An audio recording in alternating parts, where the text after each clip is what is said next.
Immortal Cultivation begins with time management. This video is purely for entertainment and does not infringe on copyright or laws. The rights to the novel and image belong to the original author. We do not claim ownership. Don't like waiting and want to listen to this fanfic in full now? Subscribe to our Patreon, where you'll find the best fanfics. Chapter 551. The King Killer. Judging from the direction of the sobbing sound, Empress Lya should be sitting at the head of the bed. Yuan ignored her, but stopped near the foot of the bed, and then there was a sound of drinking water, or drinking. It is no secret that the Emperor of the Demon tribe likes wine. Most of the Horn tribe likes grains, fruits and wine. After drinking a few sips of wine, Yuan insulted his wife a few more words, all of which were Horn tribe swear words that insulted the Hare tribe, and Longhu frowned and was displeased. It is also well known that the Emperor and the Queen have a bad relationship. Lya was born in the White Tiger tribe. She is arrogant and stubborn by nature. She has the carnival contempt of the Hare tribe for any Horn tribe. As an emperor, how could Yuan tolerate his wife's racial discrimination against him? In addition, it was originally a political marriage, and the two sides had no emotional foundation. It would be a miracle if this relationship could get better. No matter how Yuan insulted outside, Lya just sobbed and didn't say a word, as if she didn't even bother to communicate with him, which made Emperor Culling even more angry. Finally, with the help of alcohol, Yuan rarely lost his temper and roared. "Tell me, are those two sons and one daughter my Culling's offspring? How can your majesty say that?" Lya immediately stood up and screamed, with a hint of panic in her anger, but she quickly covered it up. When the bloodliness of different races combine to give birth to offspring, whose bloodline dominates in the end depends on the rank. My children are finally White Tiger bloodliness. Is this something I can choose? Your Majesty, why don't you ask yourself why your bloodline is not more competitive? If you really want Culling offspring, your Majesty can find a mistress in the Culling clan and pretend that there is no queen like me. Yuan was speechless, because he did secretly raise several Culling mistresses outside, and they had already given birth to many illegitimate children. Your Majesty. Someone knocked on the door outside, but it was the guards brought by Queen Lya from her natal family. Get out. Yuan reacted again and roared. Keeping a mistress and being cuckolded are not the same thing, and it is impossible for them to cancel each other out. There was no sound outside the door immediately. Under the influence of alcohol, Yuan did not intend to continue beating around the bush, and said directly and viciously, "Lya, if you really cheated, tell me, I will negotiate with your father, divorce you, and let you return to the clan." Lya was not moved at all, because she knew that once she admitted it, Yuan would immediately turn hostile, so she just said sadly as if she had been greatly insulted. "Although I have been treated harshly by you since the day I got married, I have always been conscientious and have never done anything that violates the code of conduct for women. If your Majesty doubts my loyalty, why bother to force me in this bedroom? It is better to directly summon all the ministers and officials, explain in public, and divorce me as the queen.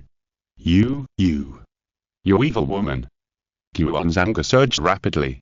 At this point, what he could not tolerate the most was that the queen still put on a high-handed attitude when facing his questioning. Although the content of the words was impeccable, the contemptuous arrogance of turning away and not looking at him still made Yuan almost furious and unable to restrain himself. "I will kill you, evil woman." He suddenly jumped up and pushed Lya directly against the wall, making a loud collision. Long and Longhu in the wall sandwich even heard Lya's terrified cough, like a chicken with its throat pinched. There was another loud noise outside, as if someone violently broke open the door, followed by a few metal collisions, and then it stopped abruptly. After about 5 or 6 breaths, a weak groan was heard, followed by Yuan's weak groan. "You, evil woman, poisoned, assassinated." Before the voice fell, the following voice was gradually inaudible, followed by the sound of falling to the ground. Long and Longhu stood there in a daze, feeling almost scared to death. The queen, in her bedroom, murdered the demon emperor? Suddenly, there was another loud slap, and Queen Lya's suppressed furious roar. "Bastard! Who told you to kill him?" "Your Majesty." The voice of an unfamiliar male guard sounded. "I'm worried that this evil villain will attack you. He has taken my poison and his true energy has long been exhausted. How can he have the ability to kill me?" Lya slapped him hard again, and Long felt pain.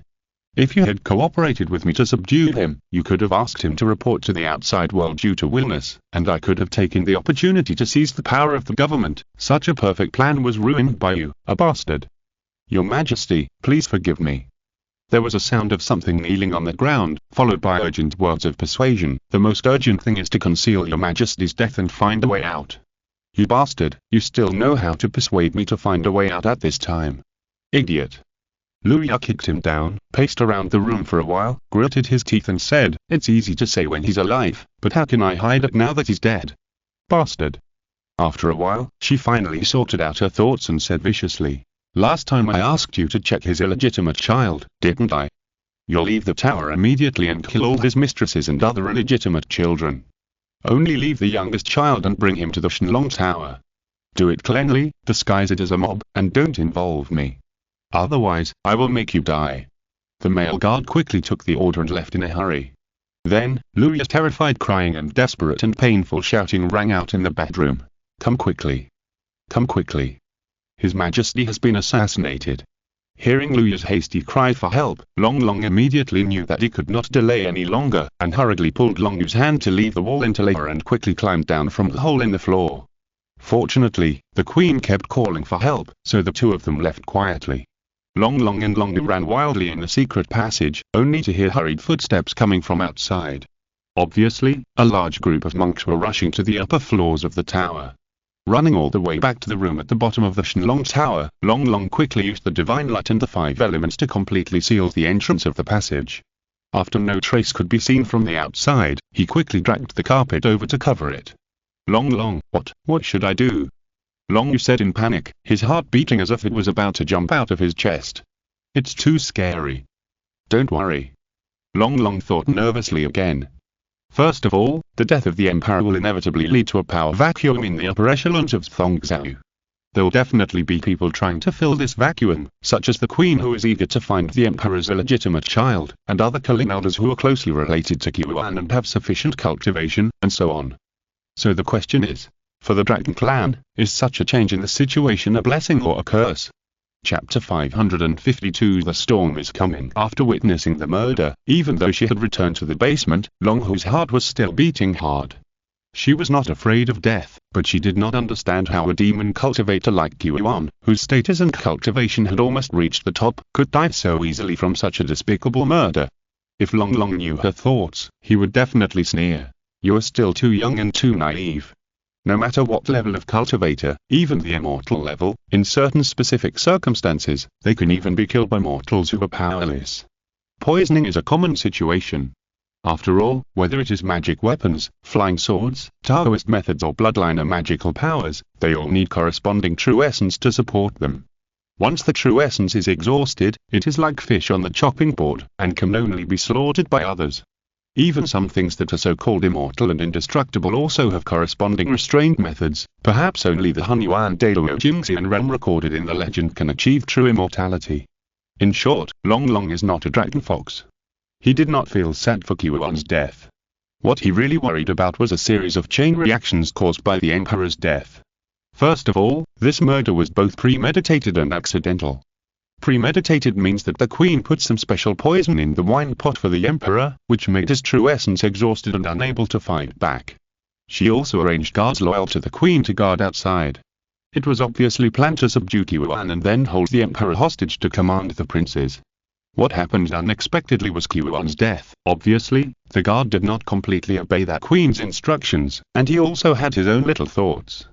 Otherwise, how to explain that after the Emperor's true essence was exhausted, he still decisively killed him? It can't be explained as a slip of the hand. Besides, with Qiuan's bloodliner and cultivation, even if he temporarily lost his true essence, his physical strength is not something that can be broken by ordinary iron. The weapons carried by the guards must have big problems, but Long Hu and I are behind the wall, so we can only hear the sound but not see the shape of the weapons. Long Long rubbed his eyebrows again, trying not to let his thoughts continue to diverge without limit. There is no need to analyze the motives anymore, the key is the follow-up. If I were the Queen, what would I do if I encountered such a sudden death of the Emperor? The first thing is of course to pass the blame. It just so happens that there was an assassination in the imperial capital, so we can put all the blame on the assassin. As for how the assassin sneaked into the Shenlong Tower with layers of guards, that doesn't matter, as long as there is a reasonable reason. The second is naturally to seize power. As Qiwan's decent wife, with the support of her natal White Tiger clan, she can completely inherit the power left by the Emperor in the name of raising Qiwan's children. However, Luya has a fatal flaw in this regard. The 3 children she gave birth to are all of the blood of the White Tiger clan. In the Eastern Empire realm, the Emperor is not a lonely person, and there is also an entire demon clan supporting him. The biggest obstacle for Elvia to inherit power is the cunning clan. The cunning clan would never agree to let the 3 children of the White Tiger bloodline be the heirs. Therefore, Elvia would immediately ask the guards to find Qiwan's illegitimate children outside. They are the key trump card for Elvia to inherit the Emperor's power as the queen. But I heard that Qiwan also has a younger brother visiting Bizhou. After the prince is no longer restricted by his brother, is he willing to submit to his unfaithful sister-in-law and his illegitimate child without a name? It can be imagined that the next imperial capital will inevitably set off a bloody political struggle. If it were any other time, Long Long would naturally take the longer way as far as possible. After all, this kind of life and death political struggle is completely unreasonable. Later, everyone started to kill indiscriminately, and it would be troublesome to be involved. However, the bad thing is that Elvia's excuse is there is an assassination. If Long Long and Long Lu suddenly disappeared in the basement where they were imprisoned, wouldn't they automatically admit that the assassins are the 2 of us? Therefore, even though they knew the storm was coming, the 2 could only stay here obediently, hoping that the Kanglong tribe would be able to give some strength. I can guess what I have guessed, so the tribe must have received no news at all, right? No way, no way. At the top of the Shenlong Tower, where the Emperor fell, the Kering Patriarch was standing there, staring at the place where Qiwan died, without saying a word. Luya was holding a child next to her, still crying and telling those lies full of loopholes, until the Kering Patriarch raised his cold eyes. Her crying stopped abruptly. Each demon tribe may have multiple immortal ranks, but the ancestor will only be the oldest immortal rank. After all, the way of cultivation of the demon tribe is too single, and in most cases, it can only become stronger by purifying its own blood, so it makes sense that the older you are, the stronger you are. In the family, the ancestor has the final say, but usually does not interfere too much in the affairs of the tribe, only occasionally supporting the tribe leader. Now that the patriarch of the Kulin clan is dead, as long as she can convince this Kulin ancestor, Elvia's road to power will be mostly completed. Otherwise, she should consider how to escape from Thongzhou. Elvia was slightly ruthless in her heart, and decided to completely tear her face off, saying viciously, "Ancestor, you must ensure that your majesty's child inherits the throne. If Qiwihung seizes power, sooner or later both me and this child will die without a burial place." And Qiwihung has always been close to Chuan with Bizhou. "Ancestor, do you still remember that when your majesty was still in the residence, Qiwihung asked Chuan for help in order to seize the throne, and how many absurd and outrageous conditions did he promise? Your majesty once said before he died that if he hadn't been concerned about Bizhou's attitude, he would have cut this traitor into pieces long ago." The Kulin ancestor just looked at her coldly, but didn't say anything. To be fair, if there was even a little support for Qiwihung, the traitor, why would he hesitate here to let this illegitimate child inherit the throne? I would have slapped this white tiger bastard who murdered her husband to death. But what Luya said was indeed right. Qiwihung was too selfish and would sacrifice the interests of his family for his own benefit. Not to mention that he had been flirting with Bizhou Xuan for many years, and married a Xuan wife despite the opposition of his family. The most rebellious thing was that in order to seize the throne, he wanted to use the Xuan ancestor to compete with him, the Kulin ancestor. Introducing outsiders to participate in the family civil war is a taboo in any demon clan. If Qiwan was still alive, Qiwihung's existence would be dispensable. But now that Qiwan has suddenly passed away, if Qiwihung is allowed to inherit the throne, based on the Kulin ancestor's understanding of him, he will definitely introduce the power of the Xuan clan to compete with the opposition forces within the Kulin clan. Even if an illegitimate child takes the throne, it is better than this traitor who regards the family as nothing. Thinking of this, the Kering Patriarch finally made up his mind and said in a cold voice, "Since this child has inherited Qiwan's bloodline, to become the next Kering clan leader, he must enter the realm of Demon King within 1,000 years. You go and tell the White Tiger Patriarch, this is the bottom line of our Kering clan. I bow to you, ancestor." Luya was overjoyed and immediately knelt on the ground and kowtowed, not forgetting to force the child beside him to be pressed down. The illegitimate child's cultivation was not high, and his intelligence was not mature. He didn't know what happened, but was forced by Luya to hit his head on the ground. In pain, he couldn't help but shed tears helplessly. Many people think that high-level monks cannot be killed by poison, but in fact, high-level monks also have fears of poisons, such as the blood-transforming divine sword in the Romance of the Gods. After being chopped, it was like Dementor, and it didn't make a sound, but just shivered. Even Ness couldn't stand it and could only wait to die. The gods in the early Western mythology were not invincible either. For example, Balder was killed by mistletoe, Achilles was shot in the heel. Later, the monotheistic religions showed the saying of omniscience and omnipotence, which became I have a rank and I will never die, which actually loses a lot of interest, and this book will not set it up like this. As for what the poison that killed the emperor was, it will be explained in the next chapter, and of course it will not be arsenic or rasnic. Chapter 553. Is this another new character? A few days later, Long Long and Longu, who were trapped in the basement, were finally taken out.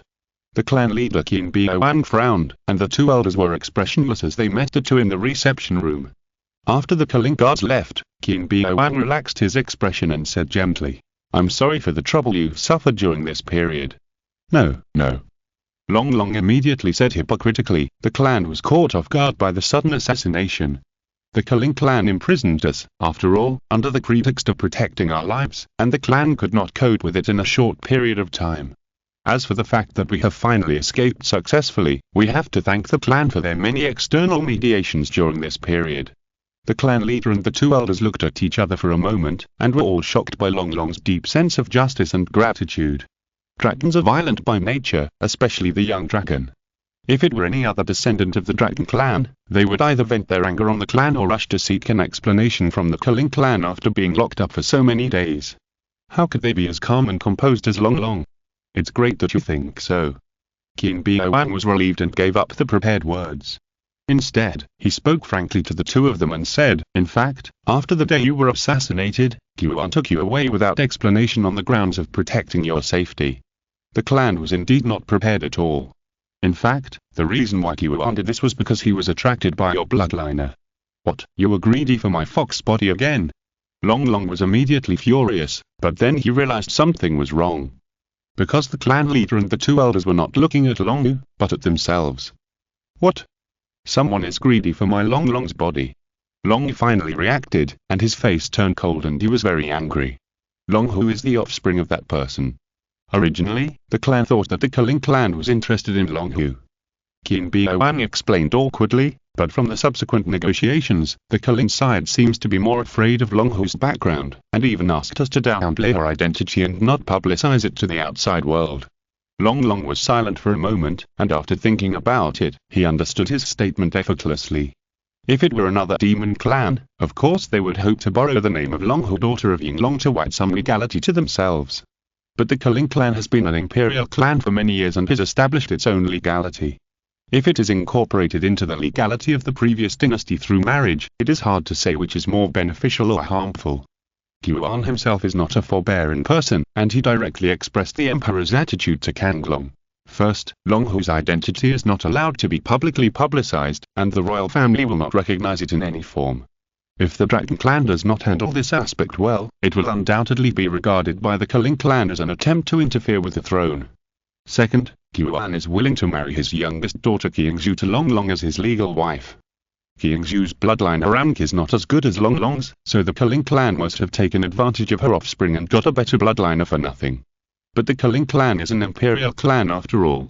If Long Long becomes the emperor's son-in-law, he can get a lot of benefits in politics, and he can even serve as an important link to strengthen the relationship between the Kanglong clan and the Kalink clan, which is more advantageous in terms of connections and status. In Kyuan's view, these two proposals to the Dragon clan are a combination of kindness and force, which is quite like beating a stick and giving a sweet date. The Dragon clan is unlikely to build momentum for Longu in the short term, and there will be no loss if she is temporarily hidden. And Long Long giving his wife to Kyingzhu does not mean that Long Long cannot reproduce with other concubines, and can also strengthen the relationship with the Kalink clan, so strictly speaking, it is a small profit for the Dragon clan. Of course, His Majesty the Emperor does not understand the internal affairs of the Dragon clan, and does not know that the Dragon clan actually wants to match Kyingyi to him as his wife. Small profit. That may not be the case. After listening to King Beowang's explanation, Long Long was also full of emotion. My fox's origin is really sensitive, so everyone is very cautious about her, and in the end, she is not as popular as me. Whether it is the Kanglong clan or the Cunning clan, in the end, don't they all fancy my bloodline? Long gnashed his teeth and hated the entire Cunning clan in his heart. Stealing men from me? Very good, I will never reconcile with you in the future. Qin Biao saw Longnu's anger, so he naturally wouldn't be stupid enough to say the clan has seriously discussed it for a few days, and he would not admit that it was because of the discussion that the time to pick up the two people was delayed by a few days. He changed the subject and sighed. But no matter what the original proposal was, it is no longer counted now.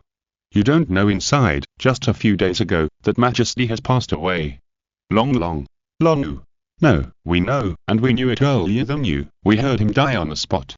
The two men didn't say anything, so Qin Biao took their silence as shock and continued with a sigh. The Cunning clan said that His Majesty was assassinated, but who could assassinate the Emperor in the heavily guarded Shenlong Tower?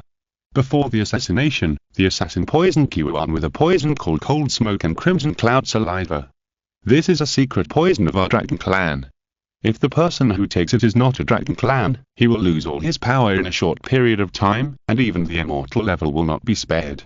Now it was found in your Majesty's wine pot. The sword that stabbed your Majesty to death was Purple Scale Fang, which was the weapon of the Jialong clan back then.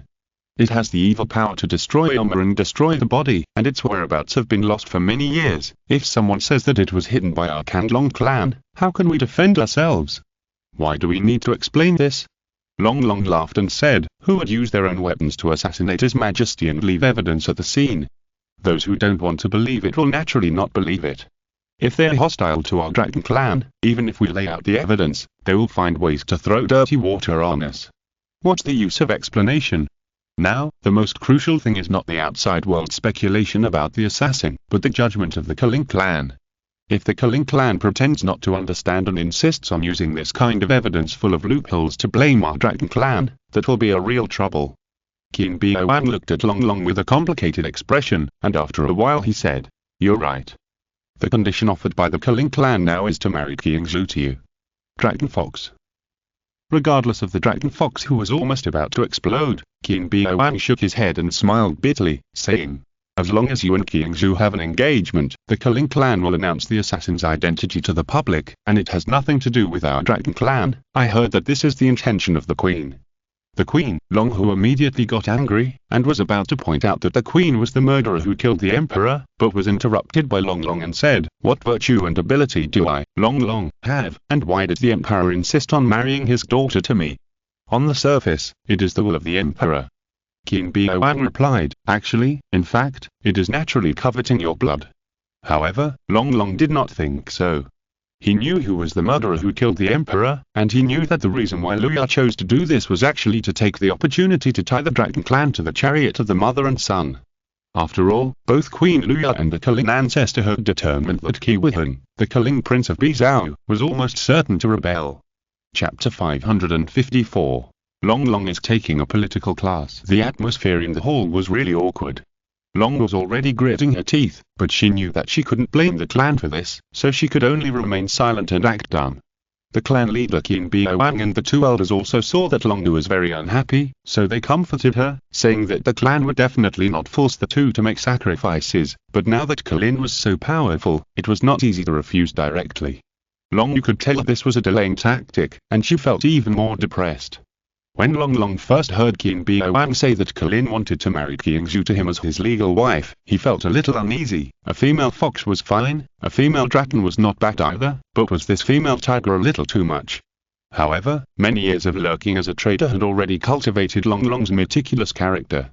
The so-called take one step, think two steps, look three steps, and plan carefully at every step describes Long's cautious and witty character vividly. He just went through the currently known intelligence and the corresponding situation in his mind, and immediately felt that something was wrong. After thinking about it carefully, suddenly his mind was enlightened, and he immediately shouted a few times, and hurriedly said seriously, Patriarch, please dismiss the attendants. Qin Biao was stunned for a moment.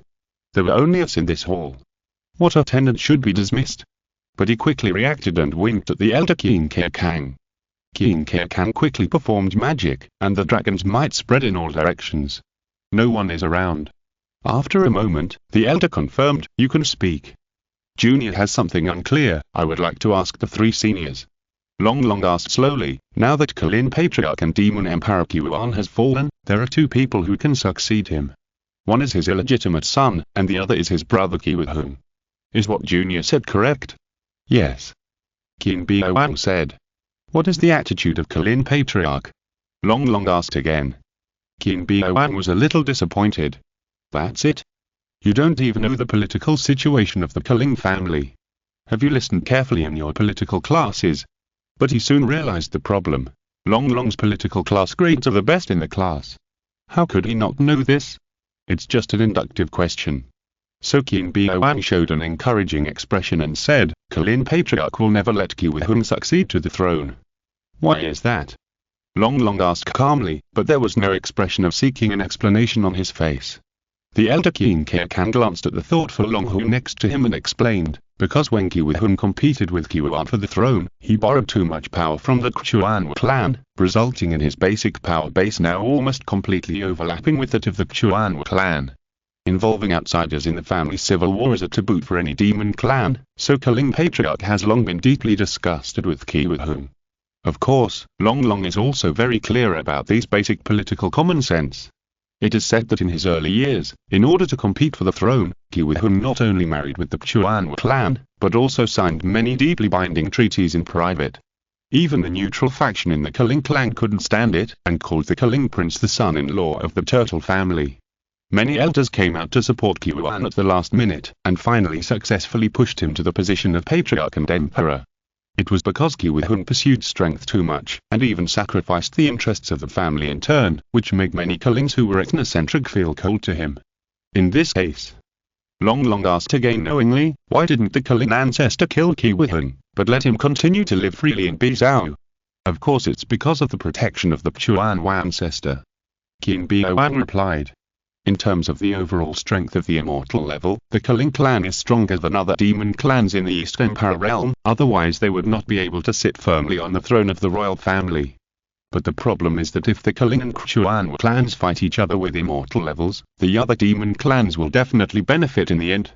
Naturally, no one will be stupid enough to tear their faces and fight to the death.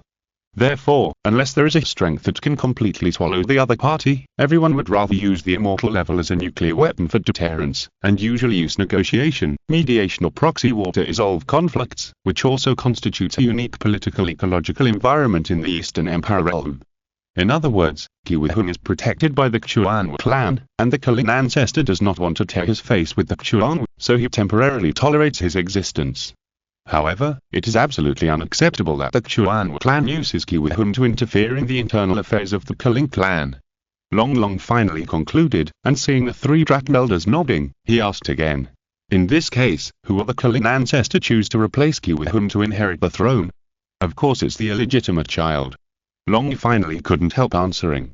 She really didn't like Long Long's deliberate suspense, and deliberately didn't say it when he clearly had the answer. Oh? Long Long did not comment, and then asked, but if we stand on the side of the illegitimate child, won't it attract the power of the Queen's mother's clan? Is the White Tiger clan easier to deal with than the Black Tortoise clan? That's because the two are fundamentally different. Qin Biawan explained, Qiwan is already highly tied to the Black Tortoise clan, and the two are almost inseparable. And the illegitimate child is not the Queen's biological child, so both the blood connection and the emotion are much weaker.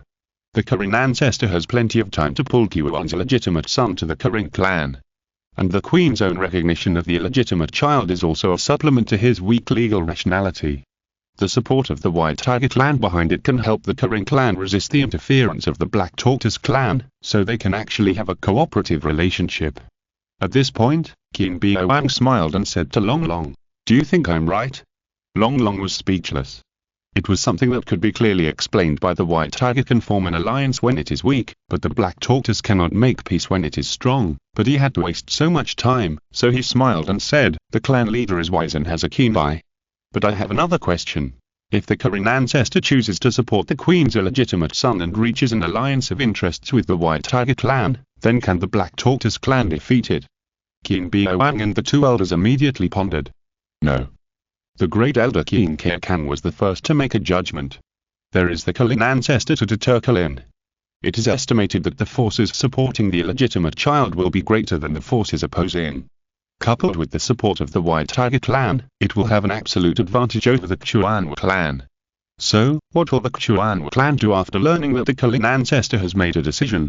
Long Long continued to induce and asked, will they give up Prince Kiwihung and seek peace? Absolutely impossible. Qin Biawang said without hesitation, the Chuan clan has invested too much political cost in Kiwihung. If they abandon Kiwihung and seek peace this time, it will be tantamount to wasting all their previous efforts. Furthermore, if the power falls into the hands of the Queen's illegitimate son faction, even if the Chuan clan is intimidated by the strength of the opposing camp and recognizes the status quo, then the benefits they originally gained from the alliance with the Culling clan will be forced to be handed over to the White Tiger clan.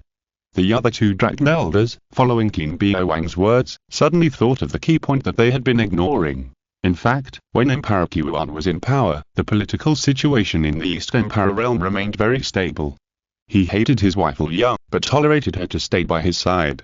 He hated his brother Kiwihung, but allowed him to be free and unrestrained in Bizhou. As a result, the White Tiger clan and the Black Tortoise clan restrained each other, and neither could afford the cost of pushing the Kering clan to the other side, so they had to maintain a long-term and stable alliance with the Kering clan, so that Qiwan could calmly deter the Dragon clan of Dongzhou and use troops against the Chuanyao clan of Nanzhou, and finally achieve a strong rule over the entire East Empire realm. However, the stupidity of Queen Liu Yang and the carelessness and sudden death of Qiwan led to the complete breakdown of this equilibrium. Driven by huge expected benefits, early sunk costs, and speculative adventurism, based on the long-term peace in the past, the desire of each clan to gain more benefits, the White Tiger and Black Tortoise clan will inevitably support their own spokespersons within the Kering clan. In other words, this is no longer a struggle for succession among the Kering clan. It is very likely a proxy war between the Western state and the Northern state, or even a prelude to a full-scale war. Thinking of this, the three Dragon Elders looked at Long Long at the same time.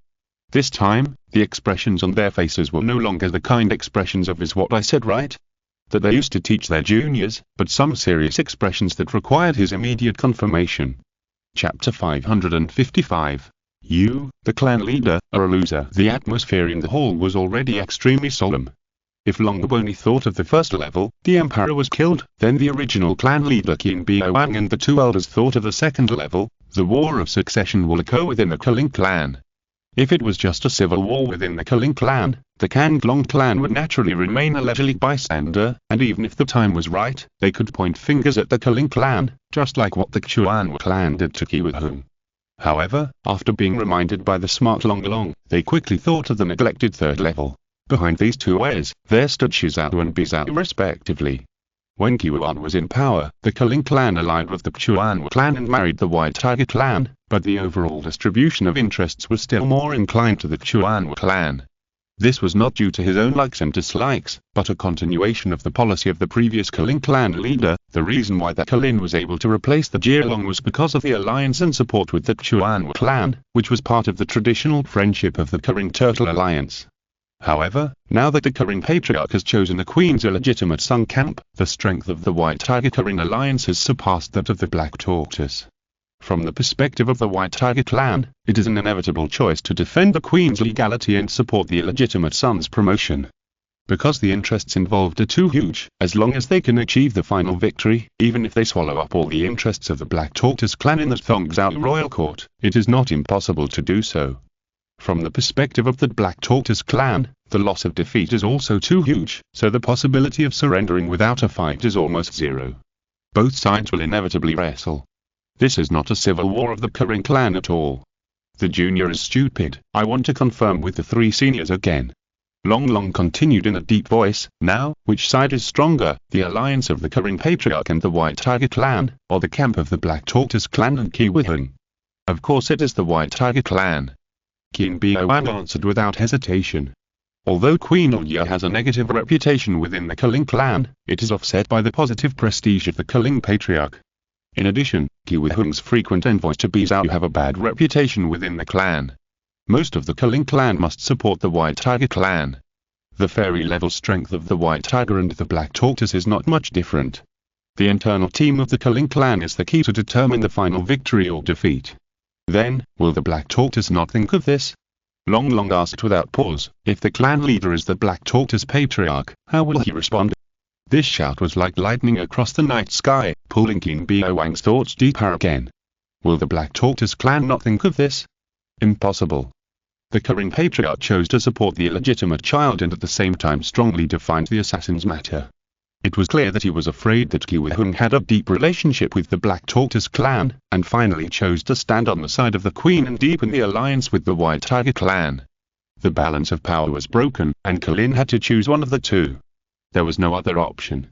Considering the interests of the tribe, of course, it would choose the weaker one, rather than being dominated or even swallowed by the stronger one. So, when the Chuan tribe found themselves in a disadvantageous position after they were eliminated, what would they do? Qin Biao almost immediately had an answer. Of course, they would look for external aid from outside the field. In your opinion, will the Chuan tribe look for us or the Yu tribe to form an alliance? Qin Biao lowered his voice and asked quickly. The two elders next to him also cast a serious look of inquiry, as if they no longer regarded Long Long as a junior, but as a decision-maker who could decide major events in the tribe. Long Long's answer was also very fast, because he knew that the three Draken elders were already nervous. If he continued to keep it a secret, he would definitely make the other party unhappy. Patriarch, in the eyes of the Chuan tribe, where is the person in charge of our Draken tribe? Of course, it's in the imperial capital. Qin Biao was stunned for a moment and replied. As the Patriarch, I have not made any huge political mistakes. The person who makes the decision for the Kanglong clan must still be me, not the Kanglong ancestor who stayed in the rear of Dongzhou. The ancestor would have unconditionally supported my decision. At this time, does the Chuan clan have a way to confirm whether we have already joined the opposite camp? Long Long asked again quickly. No way. Qin Biao also answered quickly. If the Draken clan reached an agreement with the Kalin ancestor in private, even if the Chuan clan wanted to get the news through spies, it would be impossible to get the intelligence on the same day. So, if the Patriarch is the Chuan ancestor. Long Long finally gritted his teeth and said, will you choose to continue to explore the current position and attitude of the Draken clan, or go directly to the Nanzhou Feather clan to form an alliance? Qin Biao blurted out, of course, two-pronged approach, do both sides.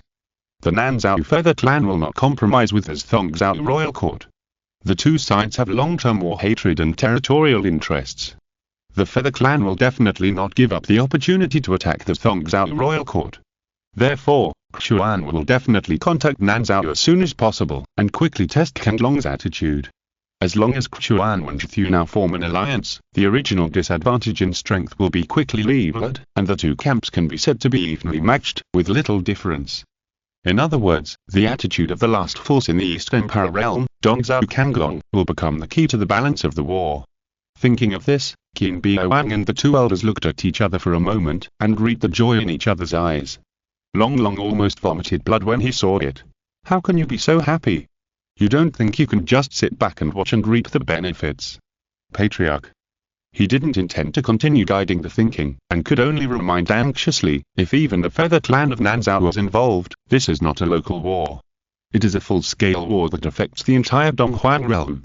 The two camps are already so bloated and huge, and the resources invested in the war must be countless, so it is impossible to easily compromise and make peace with the other side. If our Draken clan remains neutral, how do you think the two camps will react? Qin Biao was silent for a moment, and then he broke away from the original thinking path. Once the two giant camps of Kalin and White Tiger, Chuan and Vermilion Bird are formed, the original conservative diplomatic strategy will no longer exist, because they must tear up and devour all the food around them before the final desperate fight, so as to compete against time to strengthen themselves. In this case, choosing not to stand on the side will inevitably become a victim between the two camps. Then what do you think we should do? Qin Biao was anxious and asked Long Long. Long Long. Two elders. Even the Dragon Fox was a little dumbfounded, and Qin Biao came back to his senses, and suddenly felt ashamed. As the Patriarch, it is reasonable for him to listen to the advice of the younger generation, but what is the matter with taking the initiative to ask for advice from the younger generation? Shameful. It's all because of Long Long's intelligence that I, the Patriarch, trust him too much. It's my fault. Long Long saw the embarrassment on Qin Biao face, and immediately said tactfully, the junior is dull and dare not make comments casually. However, such a major matter should be decided by the patriarch and the ancestor together. Yes. Qin Biowang suddenly realized, and then showed an expression of "you really think the same as I do," and said majestically, "Very good, Long Long, you are really smart." And, patriarch. Seeing that Qin Biowang still had time to step down, Long Long was almost powerless to complain, and hurriedly reminded and dodged the current emergency. "If you continue to stay in the imperial capital, I'm afraid you will have to form an alliance with the Cunning clan." Huh. Qin Biowang's dragon body shook again, and he immediately came to his senses. Everyone is still on the territory of the Cunning clan.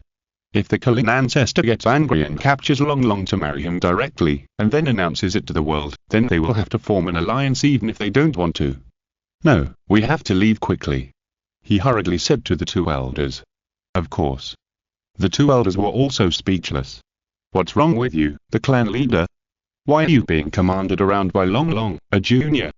However, the incident that happened too hastily. Long Long was able to analyze the entire situation in such a short time, and then quickly formulate the highest priority matters. Such political vision is indeed amazing. In any case, Long Long must be saved and escorted back to Dongzhou smoothly. If you're listening to this novel on a channel other than Mundo Fanfic Novelers, it means they downloaded and uploaded it without effort. We cordially invite you to visit our channel, Mundo Fanfic Novelers. There you'll find the original version of this story and you can explore many other novels of various genres. We're waiting for you to immerse yourself in a world of incredible novels. Chapter 556 Tip for Tact. Since the decision to run away has been made, the corresponding question arises. How to run away? Qin Biowang meant that if he just left without saying goodbye, it would be obvious that he was guilty, and he might be caught up by the Cunning clan halfway. It would be better to pretend to discuss Long Long's marriage with the other party first, delay time, paralyze the Cunning clan's vigilance, and then find an opportunity to slip away. Long Long tactfully expressed his opposition to this. The Cunning people are not stupid. Whether you leave or not, they will look at you layer by layer first. Now the Cunning clan has just decided to form an alliance with the White Tiger clan, and Qiwan's funeral affairs need to be dealt with. It is the most hectic time, and the arrangements for the Dragon clan may still have omissions. If you delay for a few more days until they have time, wouldn't it be even more difficult to escape? Qin Biowang discussed with the two elders for a while, and decided to adopt Long Long's opinion. Run away today. But Qin Biowang hesitated and said, "If we leave without saying goodbye, people will talk about it. What if the Cunning clan frames our clan for being involved with the murderer and takes the opportunity to hunt us down? Why don't we send envoys to the royal court to meet with the Cunning ancestor when we leave the city, and tell him the reason for our departure? This way, at least it is impeccable in terms of etiquette, and there will be no room for gossip in the future." This is a wise word from the clan leader. Good. The two Dragon clan elders praised it. Long Long, who was standing by, was so angry that he vomited blood. "Why do you keep thinking about leaving without saying goodbye? If we form an alliance with the Cunning clan later, what will happen if we leave without saying goodbye?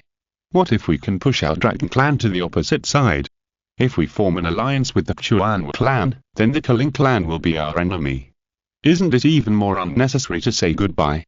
To put it bluntly, it's just too shameless." No wonder they were driven to the East Empire realm by the human race, since Qin Biowang had already made the decision. Long Long naturally couldn't forcefully dissuade him, otherwise it would be tantamount to questioning the authority of the clan leader. Qin Biowang went to arrange for his escape, while Long Long took the dragon fox out of the hall and rested in the small garden outside. Long Long. Long Hu asked in a low voice, "Do you think we should just leave?" "What else?" Facing his own fox, Long Long naturally had no scruples and sneered, "Since you have decided to run away, you should do whatever it takes to achieve this goal. How can you remind the other party while you are already preparing to run away? As a leader, you should be resourceful and decisive. If you are caught in two sides and want both, you will get nothing in the end." "Long Long, don't say it." Long Hu hurriedly covered his mouth, and then turned his head nervously to look around, confirming that the clan leader and the elders were not nearby. Then he carefully breathed a sigh of relief, and said softly, "Since we are taking shelter in the Dragon clan, we should stay here peacefully. I don't want you to take risks." Long Long's mind was moved. This fox girl was really changeable, sometimes coquettish and romantic, sometimes gentle and considerate, which really made people feel fresh every day. "Don't you want to go to Beiming Yujing?" He hugged Long Hu gently and asked softly. "My mother wants me to go, so I'll go." The dragon fox snuggled in his arms and said softly, "But there's no need to rush, right? We've just transformed and our skills are low. If we leave Dongzhou rashly, we'll have to pass through Bizhou and Beimingfanyan. We'll probably be caught by the tribe. It's better to stay here first, and think about going to Beimingfanyan when you are strong enough in the future." Long Long said seriously, "Don't worry, I won't take risks, but I've never forgotten what I promised your mother." This is the truth, because Long Long's character is persistence, which means that he can't abandon the little fox now, and he can't give up going to Beimingfanyan. It can only be said that he will accumulate strength on the Dragon Clan side first, and run away immediately when the time is right, which can be regarded as a rehearsal for Qiu Chang Tian, Ling Yunpo, Luo Yan and others to run away. Take the Dragon Fox to Beimingfanyan, solve the blood conflict problem in her body, and get the booty and stone, which is the time to abandon Long Long's character. Start the second stage of running away. The East Empire realm is too chaotic and primitive. There are always fairies who want to get his body and take the initiative to pay him. Long Long doesn't want to stay any longer. The two are just being affectionate for a while, and suddenly they heard voices coming from outside. Then, a dragon guard came in and said to Long Long quickly, "3 princes from the Cunning clan are visiting." "Who are they?" Long Long was secretly surprised. At the last moment of running away, these guys must not come to get in the way. "Qiqion, Qiqiaosen, Qiangzhu." The dragon guard quickly replied, "I still have to report to the clan leader, goodbye." He hurried to the main hall, and Long Long was stunned for a moment, then realized who these 3 people were. Qiqion, the original prince of Kalin, but his actual bloodline should be the White Tiger clan. Qiangzhu, the little princess of the Kaling family, is actually a little white tiger. Qiqiaosen, I had never heard of him before, but since he could come with the 2 princes, his identity was self-evident. He must be the illegitimate son of Qiuan and his mistress, and the only descendant who inherited Qiuan's Kalin bloodline. What are these 3 people doing at my dragon embassy? Long Long. Long also felt something was wrong and asked in a low voice. Before Long Long could answer, he heard someone outside shouting, "A mere guard dares to block the way here. Get out." Then, 2 men and 1 woman broke into the yard from outside, followed by several dragon guards who were still trying to stop them but did not dare to do anything. Long Long looked at them coldly, and saw that the leader was indeed Qiqion, the prince he had seen before in the suburbs of the imperial capital. Behind him were a man and a woman. The man is thin and weak, with a slightly reserved look on his face, pretending to be mature. He is obviously Qiqiaosen, the illegitimate son of Qiuan. The woman is beautiful and cute, but her words and deeds are heroic and energetic. I think she is the little tigress Qiangzhu. TSK, I have to take back my previous guess. Isn't this tigress just a big cat? It's not impossible to train her. Before Qiqion could speak, Qiangzhu had already run to Long Long, stared at him rudely and said, "Are you Long Long from the Dragon Clan?" Long Long was suddenly speechless. Why does this little tigress look so stupid? So rude. "Do you think you are the first edition of Mishi?" "That's right," he said lightly. "Aren't all the Dragon Clan members surnamed Clean?" Qiangzhu asked doubtfully. "Don't lie to me, or I will tell my mother to order you to be arrested." Long Long. "Since you don't believe it, why are you asking?" Long Hu sneered beside him and pulled Long Long behind him. "We in the Dragon Clan do not welcome rude guests like you." Qiangzhu was immediately unhappy and shouted, "What rude guests? My mother is the queen of the demon clan." Long Hu immediately retorted, "Then let your mother come to the Dragon Clan for questioning." The little tiger and the little fox glared at each other as soon as they met, which temporarily confused the others. Chapter 557. Different thoughts. The tit-for-tat between Long Hu and Qiangzhu was something no one had expected. Although the little tiger Qiangzhu was unruly, the logic behind it was very simple. My father is the emperor, my mother is the queen, how dare you mess with me like this? Long Hu certainly didn't buy it. Who doesn't have an emperor father? However, in the eyes of Qiqion and Qiqiaosen, it was your little white dragon's fault that their sister was jealous of Long Long and Long Hu. Therefore, the 2 of them stared at Long Long at the same time, meaning why don't you hurry over to persuade them to stop fighting? Long Long didn't mean to go over to persuade them to stop fighting, but just let the 2 of them argue and quarrel over there. Because he was thinking about why these people came. At first, Long Long subconsciously thought that Qiangzhu wanted to come and see her fiancé after hearing about the marriage. If so, Qiqion, as his brother, would have no problem accompanying his sister, but why did Qiqiaosen follow? Or come at this critical moment, or I can just tie him up and take him as a hostage to escape back to Dongzhou. Long Long stared at Kikaosing and pondered, and the little Kalin seemed to sense something was wrong and subconsciously shrank behind his brother. Long Long, you, how can you two be so rude? Seeing that Long Long did not respond, Kikaon finally asked. Although the mother, Queen Mother Lu Yang, has been busy dealing with the aftermath of the Emperor's death recently, she has not forgotten to instruct Kikaon to take his younger brother Kikaosing out to play more and establish the deep family relationship that should exist between brothers as soon as possible. In addition, Qiangzhu will soon be betrothed to Long Long of the Dongzhou Dragon clan, so she asked him to go out more during this period and find his future brother-in-law to build a relationship.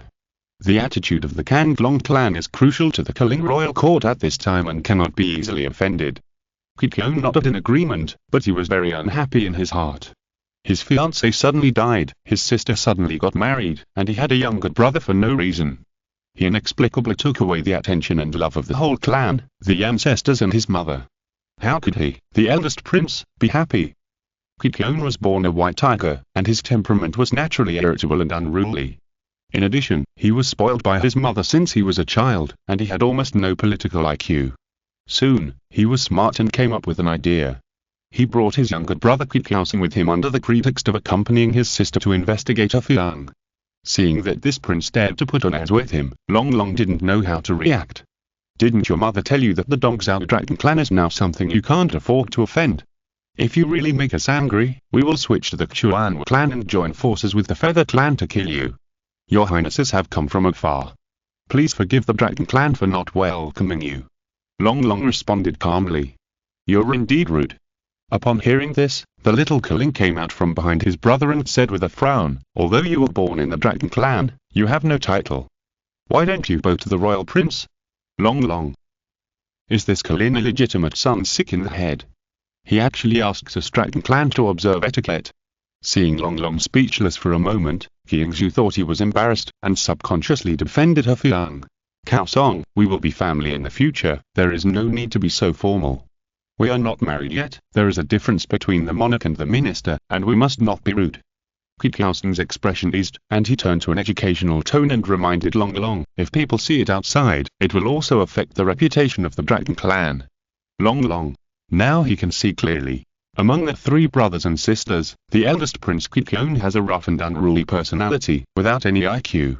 If it were not for the protection of Queen Lu Yang, he would probably not survive a few days in the imperial capital. The little Kaling Kikaosing is a simple child. Due to his humble birth as an illegitimate child, he probably didn't receive any education before. He is probably taking urgent political lessons recently to prepare for the next succession. What be polite when meeting the king and don't be rude must have been taught to him by the royal etiquette teacher. This set of rules is okay for the Kaling clan.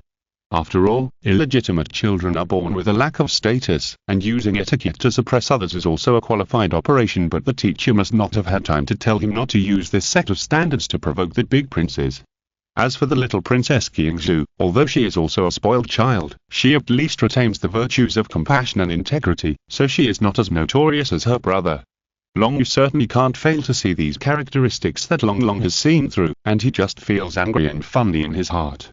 Kikaosing is brainless, after all, he is from that background, but what about this stupid white tiger brother and sister? Anyway.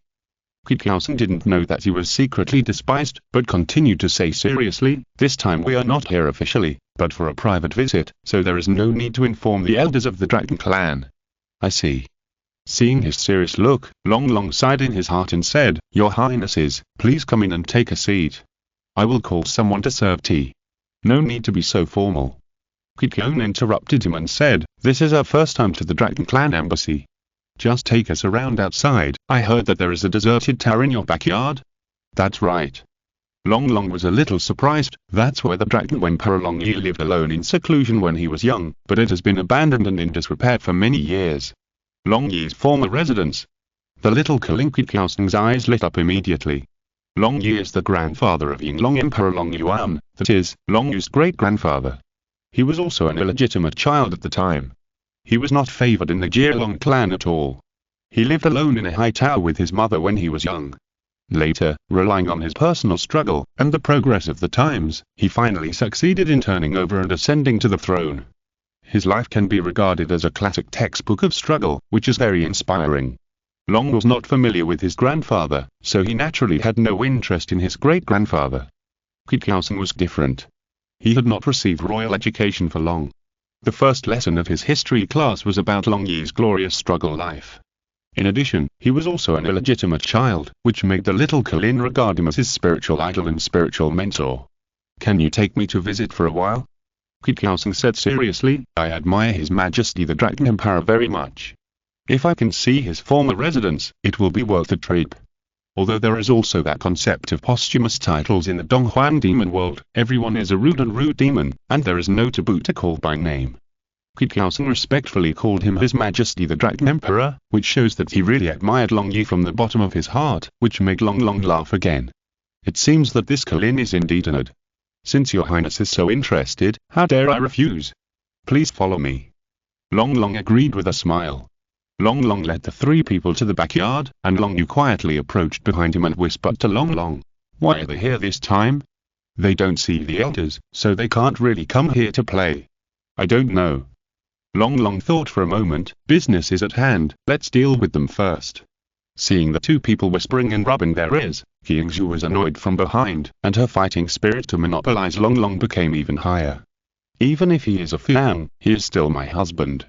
No, after returning, I have to talk to my mother and ask her to issue an order to the Dragon Clan to drive this fox away from my husband." Chapter 558 Scream. The Dragon Clan embassy was originally a laundry place for the Jielong clan more than 100,000 years ago. Although most of the Dragon Clan monks are good at water magic, they rarely have self-purification magic. Not only that, many of the life magics commonly used by human monks are not available on the demon side. Probably because there are too many untransformed little demons and their status is low, the labor cost is almost zero, resulting in no motivation for the transformed monks to study life magic. Among all the chores, washing clothes is the most tiring one.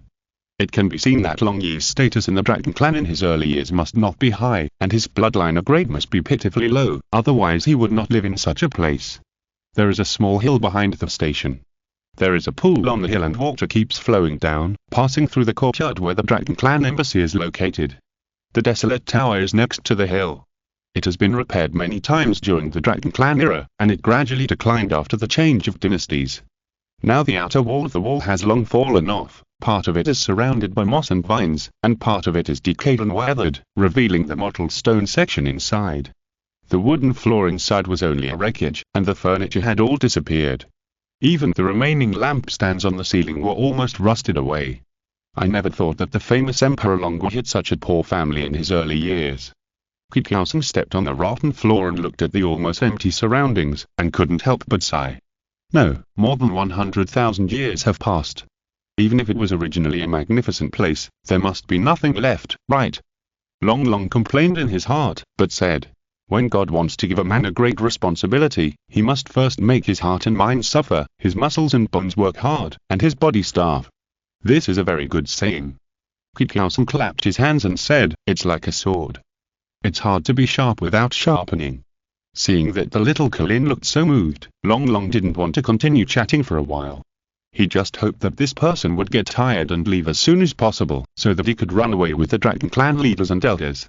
Helplessly, Kikausen walked around the hall, and from time to time he stopped in front of the spider web in the corner or the incision on the wall pillar, marveling at it, with no intention of leaving. Long was bored nearby, so he quietly hid in the corner and whispered with Longyu. Long, do you think Kikausen seems a little silly?" "Well, I'm afraid the Culling clan did it on purpose, wanting a young master who is easy to control and influence. But think about it carefully, it's only been a few days since he went from being a shameful illegitimate child to the young master appointed by the Culling ancestor. Such a sensitive and inferior character can be explained. They were close here, but Qingzhu felt depressed over there." Kikausen took the opportunity to pull his sister aside and whispered, "Qingzhu, you can endure this. I really admire you." Qingzhu was immediately angry. Although she had known that this elder brother was not a good person, the other party's instigation this time still accurately touched her very taboo point. Her fiancé is having an affair with another woman, of course she can't tolerate it. "If I were you, I would take him outside and talk to him clearly." Kikausen continued, "Otherwise, after we get married, he will think you were easy to bully." Qingzhu thought about it and it made sense. "If I didn't show off my power here, he would think I was a cat." So Qiangzhu walked to Long Long, grabbed his arm and said, "Come out with me, I have something to tell you." Long Long. Long Hu. "What can't be said here openly?" Long Hu said dissatisfiedly. "My fiancé and I are talking here, what qualifications do you have to interrupt?" Qiangzhu directly used a big move. Long Hu was almost angry to death. "What fiancé? Where's the engagement? Show it to me." Seeing that the field was about to start again, Qiqion on the opposite side showed a sly smile with evil taste again.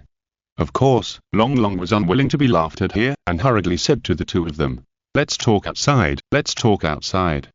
After dragging the little fox and the little tiger outside, there were no other outsiders present at this time, and Qiangzhu yelled indignantly, "Long Long! My mother has betrothed me to you, but you were flirting with this woman in front of me. What is going on?" Long Hu immediately sneered. "What engagement? How come I didn't know about the engagement? Besides, even if there is an engagement, you have to be behind me. At most, you can be a mistress and serve me tea and water every day." Qiangzhu widened her eyes angrily. She had never thought that there would be repeated engagements, let alone the question of who was bigger or smaller. After a long time, she finally said, "You're done. I'm going to tell my mother. If you can't win the argument, just go home and call your mother, right?" Long Hu was also amused by her naivety. "Why not let your mother marry into the dragon clan?" Qiangzhu. This sentence was so fierce that the little tiger couldn't say anything at all. She had never seen anyone dare to disrespect the queen, so she could only point at Long Hu angrily. "Okay, stop arguing." Long Long was also very troubled when he heard it. On the one hand, his persistent personality forced him to stand on the side of Long Hu. On the other hand, if Qiangzhu was offended, considering the diplomatic relations between the Dragon Clan and Colin, the future political situation of the Donghuan Demon Realm, and the confrontation between the two camps, it doesn't seem to matter. "I've heard of your name. Aren't you the Dragon Fox?" Qiangzhu said with disgust. "Although you are called a hybrid of the Dragon Clan and the Sky Fox, you don't look like you have any dragon bloodline. You are just a fox. Not as good as you, your highness." The Dragon Fox retorted, "You are nominally the daughter of the Cunning clan leader, but you don't have any Cunning bloodline. I guess your father doesn't like you very much, right?" Qiangzhu was completely furious. What the Dragon Fox said was not wrong. Qiuan really didn't like his 3 children. Although everyone knew the reason, only these 3 children had been kept in the dark. After all, no one could run to the 3 princes and say, "Sorry, but maybe you are not your father's biological child." The little tiger was so angry that she lost her mind, and cat ears quickly appeared on her head, or rather, tiger ears. She was ready to show her true form to kill the Dragon Fox. The Dragon Fox was not to be outdone. At the same time, it showed its ears and tail, ready to cast an illusion on Qiangzhu. Long Long hurriedly stood in front of the 2 girls from the Mao tribe who were on the verge of a fight, and tried to reconcile them. "Okay, stop arguing. Do you want to cause a war between the dragons and the Kalins?" "You..." Before he finished speaking, a scream suddenly came from above. Long Long subconsciously raised his head and saw that the little Kalinkikiausing had fallen from the gap at the top of the desolate tower. Chapter 559 Emergency Response. What would happen if the little Kalin died in the Dragon Clan embassy? First of all, congratulations to the Chuan clan in advance for reaping the fruits of victory after Qiuan's death. The turtles did nothing, but the other parties died directly. Secondly, congratulations to the White Tiger clan and the Kaling clan for shooting themselves in the foot. Without this illegitimate child, the Kaling patriarch would have to find another heir, and the legality would undoubtedly be greatly insufficient. More importantly, if the new heir has no blood relationship with Qiuan, then the role of Queen Luya would be dispensable. Judging from the Kaling patriarch's perception of her, perhaps this person would soon die of worry, anger and fear because of her husband's death. Without the queen, even if the White Tiger clan did not turn against the Kaling clan, it would certainly not be able to maintain the original alliance relationship. It can be said that both sides lose. Finally, congratulations to the Kanglong clan. People sit at home and disasters come from the sky. Even if the illegitimate child is an illegitimate child, he is also an illegitimate child supported by the Kaling patriarch and the White Tiger clan. Someone must take the blame for his death here for no reason. The Kaling patriarch is likely to hold Qiqion responsible for the assassination, which means he will turn against the White Tiger clan. The White Tiger clan cannot take the blame, and they must put the blame on the Dragon clan, who asked the little Kalin to die on your embassy territory. So Kandlong and Belu successfully became enemies. Although the territories of the two clans are not adjacent to each other, it doesn't matter whether they become enemies or not. Of course, there is also a small probability that the Kaling patriarch chooses to swallow his anger and does not kill Queen Luya from the perspective of interests, and puts Kikyo's blame on Longlong. Then the Kaling and the White Tiger may be able to maintain the alliance and continue to resist the Chuan clan, which has the upper hand, while Kandlong has been eliminated in advance, and it doesn't matter which side he joins in the future. To put it bluntly, if the two camps are evenly matched, the Kandlong clan can wait for a good price and use the two camps to win over each other to get a good price.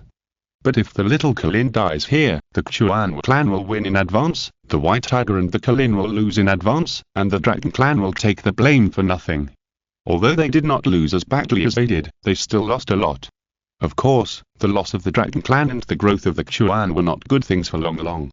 Now Longlong's main goal is to improve his cultivation strength as soon as possible. Otherwise, even if he passes through the north state of the Chuan clan safely, there are a large number of high-level beasts in the North Sea that are difficult to deal with, which is very troublesome. In short, at this stage, the interests of the Kandlong clan and Longlong are consistent. Chuan must not be allowed to win directly. Thinking about Zhaoding in a flash, Longlong quickly drove the clouds and caught Kikyaosing, who was falling from the air. The divine sense quickly scanned over and found that although the opponent did not fall to death, he was shot in the chest, and the wound had turned blue-black. It was obvious that the crossbow arrow was stained with a strong toxin. Oh no, he can't hold on. Longlong shouted hurriedly, Longhu, go call the clan leader. Qingzhu, you'll guard the entrance of the desolate tower and don't let any murderer leave. Longhu responded neatly, quickly got up and hurried away. Qingzhu was panicked and walked towards the entrance of the desolate tower subconsciously, but she turned back while walking, as if she wanted to ask about Kikyaosing's situation. Longlong sighed, stretched out his hand to grab the arrow shaft and pulled it out hard, only to see the little Kalin's face spasming in severe pain. Ignoring his twitching body, Longlong put away the crossbow arrow. This thing is an important clue to find the assassin, then put 2 fingers of his right hand together and stabbed into Kikyaosing's wound. The next technique he was going to perform was not the bloodliner magic passed down by the Kandlong clan, but the soul imprisoning secret technique he had seen in the prison of the secret passage of the Shenlong Tower. This soul imprisoning secret technique could be either a spell or a formation. It used the deterrent properties of the dragon's might and injected it into the enemy's body, which would then stiffen the opponent's body, sluggish the demon essence, and make it unable to function. After the opponent's body was fixed, the opponent's soul could be extracted and made into a ghost dragon like the one under the 5 Gizkao Yuan cave. The opponent's body without a soul could not be wasted. It could be refined into a dragon puppet, used as a substitute or as bait, which had endless uses. At this time, Longlong performed this secret technique not to extract his soul, but simply to use the dragon's might to lock the toxins in his body. Before the dragon elders came over, Longlong suddenly raised his head and saw Kikyo's head sticking out from the gap at the top of the tower, his face full of panic. I didn't want to kill him. I just wanted to scare him, so I pushed him from behind. Obviously, this brainless prince had heard Longlong's shouts of "Don't let the murderer get away" below. Longlong naturally sneered at his defense and disdained it. If you simply pushed him off the top of the tower, it wouldn't be considered murder. Even if the little Kalin hasn't reached the transformation stage, with the Kalin's physical strength, he wouldn't fall to death. But you shot a crossbow arrow in his chest, and it was coated with poison, which is completely unreasonable. Well, wait. Was this arrow really shot by Kikyon? Although this white tiger is irritable and brainless, it wouldn't shoot the little Kalin to death in front of me, Longhu and Qingzhu. If what he said was true, and the crossbow arrow was shot by someone else, wait, Kikyaosing had stuck his head out before, and then was pushed out from behind by Kikyon. If the crossbow arrow was shot by Kikyon, then the arrow should have hit the little Kalin's back, but it was actually on his chest, which means, Longlong looked into the distance again. Opposite the gap in the tower, that is, outside the Dragon Embassy, there are some high-rise hotels. The walls around the Dragon Embassy are not high, and the crossbow arrow is likely to have been shot from outside. But in this case, the location of the assassin cannot be confirmed. Anyway, let's wait for the clan leader to come. Hearing that Kikyaosing was assassinated inside the embassy, Qin Biawang and 2 elders also rushed over. Qin Kekan was the first to stretch out his finger, touched the wound of the little Kalin, and then put it in his mouth. The water lily is poisonous. He said solemnly, if it spreads, your highness will surely die. Is this the secret method of imprisoning souls? Where did you get it? Long Long, you did a good job this time. I learned this secret method by chance. Long Long knew that no matter what the secret method was, the three elders would definitely think of it as the source from Dragon Fox's mother, so he explained it lightly and asked, "Is there a solution to this water lily poison?" "Of course there is a solution." The second elder Keen Lian Mu replied, but before that, Keen Bioan quickly walked towards the tower and politely invited King Zhu, who was guarding the tower entrance, and Kikyun, who was at a loss on the top of the tower, to come down. Chapter 560. Kiring chasing the dragon. When the Kiring patriarch hurried over from the royal court, most of the poisoning Kikyu's body had been removed.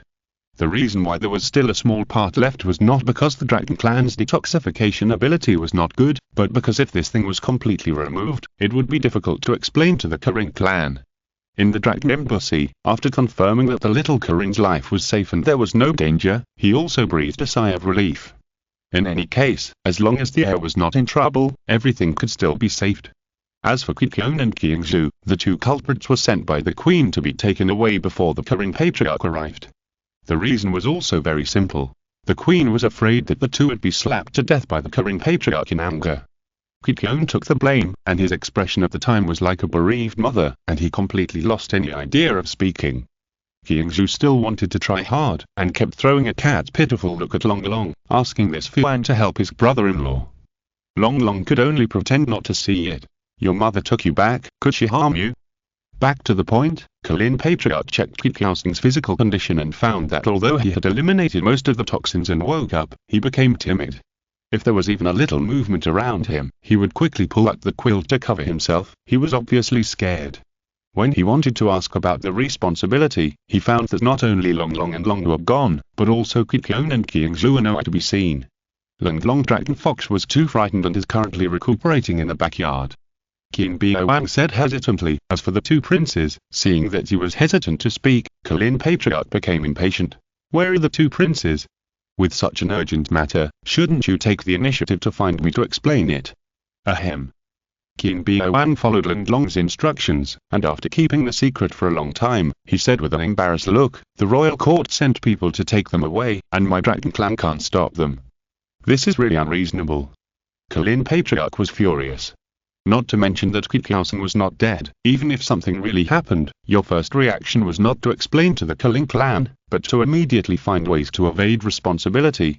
Originally, he didn't want to offend the White Tiger clan because of this matter, but seeing that Queen Luya was so arrogant and unreasonable to protect her children, Kalin Patriarch decided to teach her a lesson.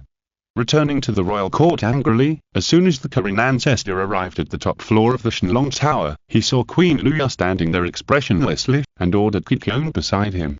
"Why don't you kneel down and apologize?" Kikyun immediately knelt on the ground and said in tears, "I'm a son of Kikyun, and I pay my respects to the ancestor." Then, he told the Kirin ancestor everything in detail. "Seeing the gap in the top of the tower, I saw my brother leaning out, and I suddenly got possessed and wanted to play a joke on him. I thought that with my brother's physical strength, he would be fine even if he fell from the tower. Who would have thought that there were assassins lurking outside, who took the opportunity to shoot my brother in the chest with a crossbow?" Kikyun knew that his crime was unforgivable, and he no longer made any excuses. He was just willing to pay for his brother's life. Humph. The Kirin ancestor snorted coldly. He could see that Kikyun, who was in tears and just confessing at this moment, was obviously captured and trained in advance by Queen Luya. "The so-called willing to pay for your brother's life. Kikyusan is not dead. Why should I ask you to pay for your life?" He couldn't say nice words. However, Queen Luya also reminded him that the real fatal injury Kikyusan suffered was not caused by Kikyun pushing him down. When King Bioan arrived at the embassy, he also briefly explained to him that the little Kalin was pushed down from the tower and fainted after being shot in the chest. There was also a deadly toxin on the arrow. At the time, he subconsciously thought that Kikyun had ill intentions, but now he thinks that something is wrong. Pushing his brother down to vent his anger is something that the daring Kikyun would do, but killing his brother with a poisoned crossbow arrow, unless he has lost his mind, is possessed by a demon, and his mind is no longer clear, otherwise he will definitely not be so crazy. Considering that the little Kalin rushed forward and was shot in the chest, the Kalin ancestor also guessed that there was someone else who really assassinated him. So he first reprimanded Kikyun severely, then hurriedly left the Dragon Tower and went to the Dragon Clan embassy again to inquire about the incident. In the end, it was still the clan leader King Bioan who came to receive him. The Culling patriarch felt more and more that something was wrong, and asked again, "Where are Long and Longu? I have some questions to ask them." Qin Biao silently estimated the time, thinking that they had probably left the imperial capital by now, and then he smiled bitterly and said in embarrassment, "The situation in the imperial capital is complicated. There have been 2 assassinations within a month. I'm worried about the safety of the 2, so I asked them to go back to Dongzhou first." This. The Culling patriarch was choked up, and said after a while, "How can this be?" As soon as the question came out, he immediately came to his senses. The Dragon clan has also predicted the current situation. In the future, they will either stand on the side of Culling Beyu or on the side of Chuanwu. From the perspective of family interests, they must wait for the price to be raised and negotiate enough bargaining chips before joining the party with the highest bid. They are also worried that if they stay in the imperial capital for a long time, they will be kidnapped by the Culling side and form an alliance directly. It is impossible to say that the Culling patriarch did not have this idea. After all, he represents the interests of the Culling clan, so of course he will do whatever it takes. But before this method was used, the other party predicted his plan and chose to run away without courtesy, which made the Culling patriarch feel humiliated and unhappy. Therefore, he was too lazy to talk to Qin Biao. He cast a spell and flew into the air as soon as he went out, flying quickly towards the east. After flying for several miles in the air, the Culling patriarch landed on the field and stomped his right foot hard on the ground. Soon, an old man popped his head out from the ground and said with a smile, "What do you want, the Culling immortal? Did you see the dragons passing by here not long ago?" The Culling patriarch asked directly. "I have seen it." The old man was slightly startled, then he raised his withered cane and pointed to the right, saying, "A quarter of an hour ago, he flew over there 2 miles away with magic." Culling patriarch estimated the direction and confirmed that Long and his group did not intend to return directly to Dongzhou, but to take a detour to the border of Bizhou. Could it be that the Chuanwu clan had someone to pick them up at the border? Thinking of this, his face became more gloomy, and he quickly flew in the direction pointed by the old man. Although Qin Kang, the great elder of the Dragon clan, had powerful magic power, he was not as good as himself in terms of speed. After calculating the time, speed and distance difference again, Culling patriarch became more and more certain that he would be able to catch up with the other party before they reached the border. Chapter 561. Unexpected. The plan to run away in advance was naturally formulated by Long. As an experienced traitor, Long has always advocated running away as soon as possible. No, it should be that speed is of the essence, otherwise you'll lose. Now, because of Kikyo's self-assertion, the alliance between Culling and Beyu has already shown obvious cracks. The main reason is that Culling patriarch suddenly discovered that the level of Beyu is too low. Kikyo is stupid, and Luya thinks he is smart. If there is no support from the Beyu clan behind him, Culling patriarch does not want to have any connection with them at all. Therefore, if possible, the Culling clan must hope to form an alliance with the Dragon clan instead of pinning all their hopes on the White Tiger. The problem is, can the Dragon clan only look up to the Queen and others? After experiencing these bad things, Long has a very bad impression of the Culling clan. As the saying goes, God opponents are not as good as pig teammates. Unless Culling patriarch can completely control Queen Luya in his palm, Long feels that there will be fun to watch later.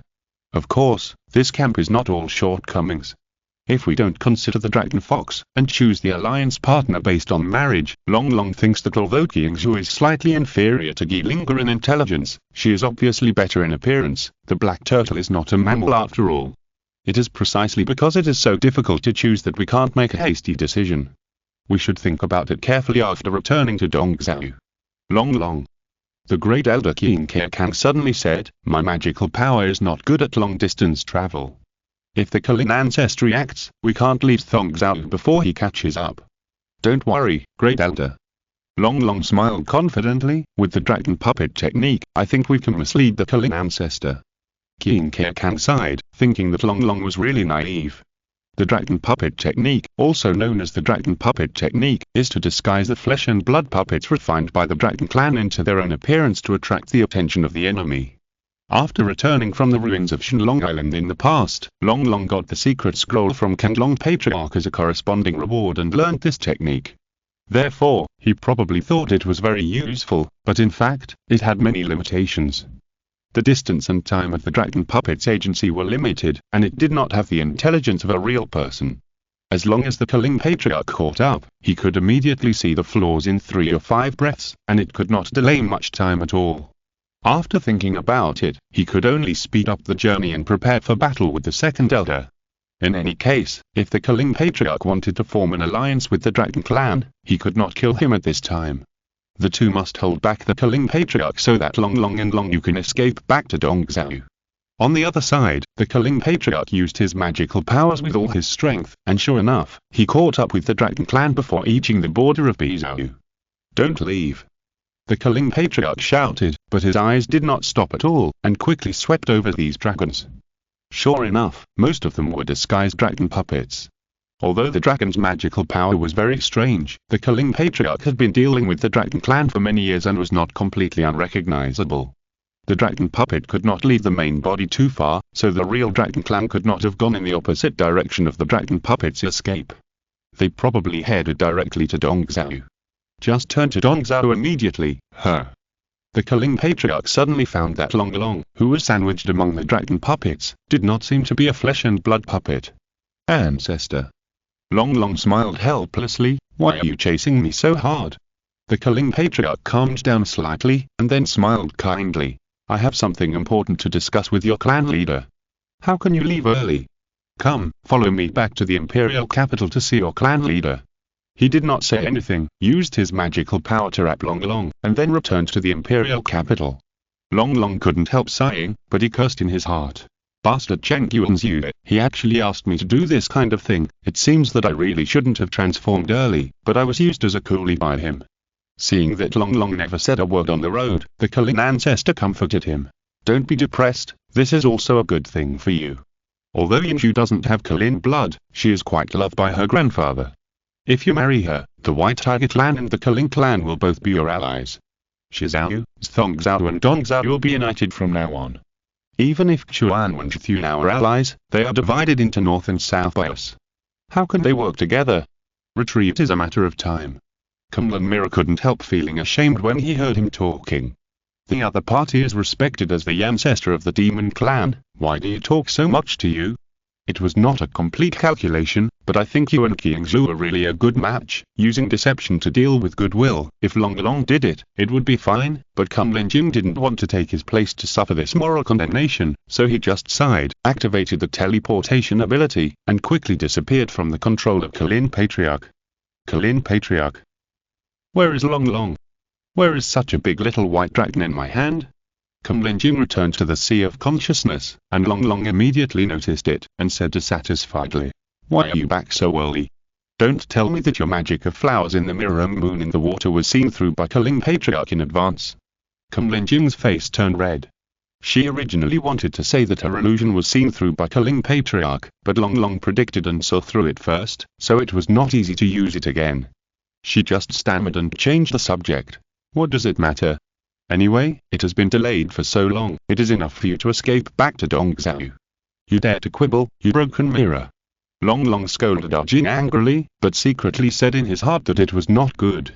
"At this speed, we can still escape back to Dongzhou before being caught up, but what if the Culling patriarch comes to Dongzhou? I know that Arjun cannot be trusted. Fortunately, I asked the clan leader to send someone back to Dongzhou to inform the Kanglong patriarch in advance. Now we can only see if the patriarch can arrive in time."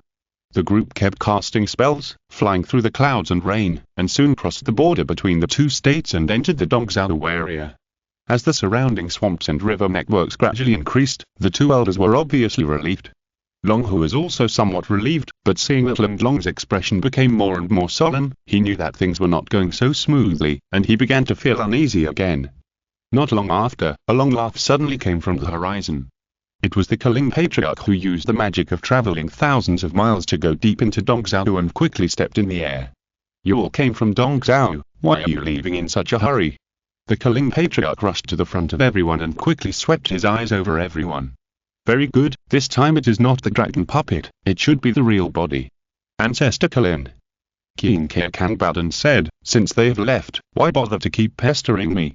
Ancestor Culling smiled but said nothing. He was thinking about whether to force them to leave when he suddenly heard another long laugh from afar. The same tone, the same taste, the same voice that was far away in the sky 1 second and suddenly appeared in the next second.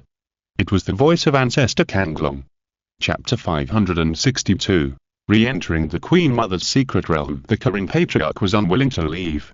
If he could still think of forcing the two elders to go back, then with the addition of the Kanglong patriarch, it would become a question of whether he could win. Before leaving, the Cunning patriarch was still hinting to Long Long that there were many beauties in the Cunning clan, not just the little tiger Qiangzhu. Long Long could only deal with it politely under the gaze of the dragon fox that seemed to be biting him.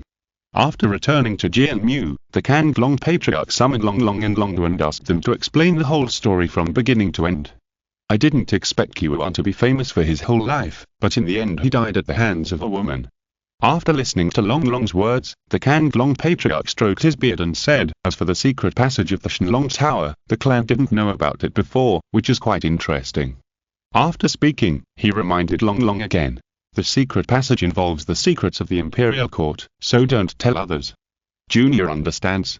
Long Long responded in a low voice, thinking that the clan didn't know about this.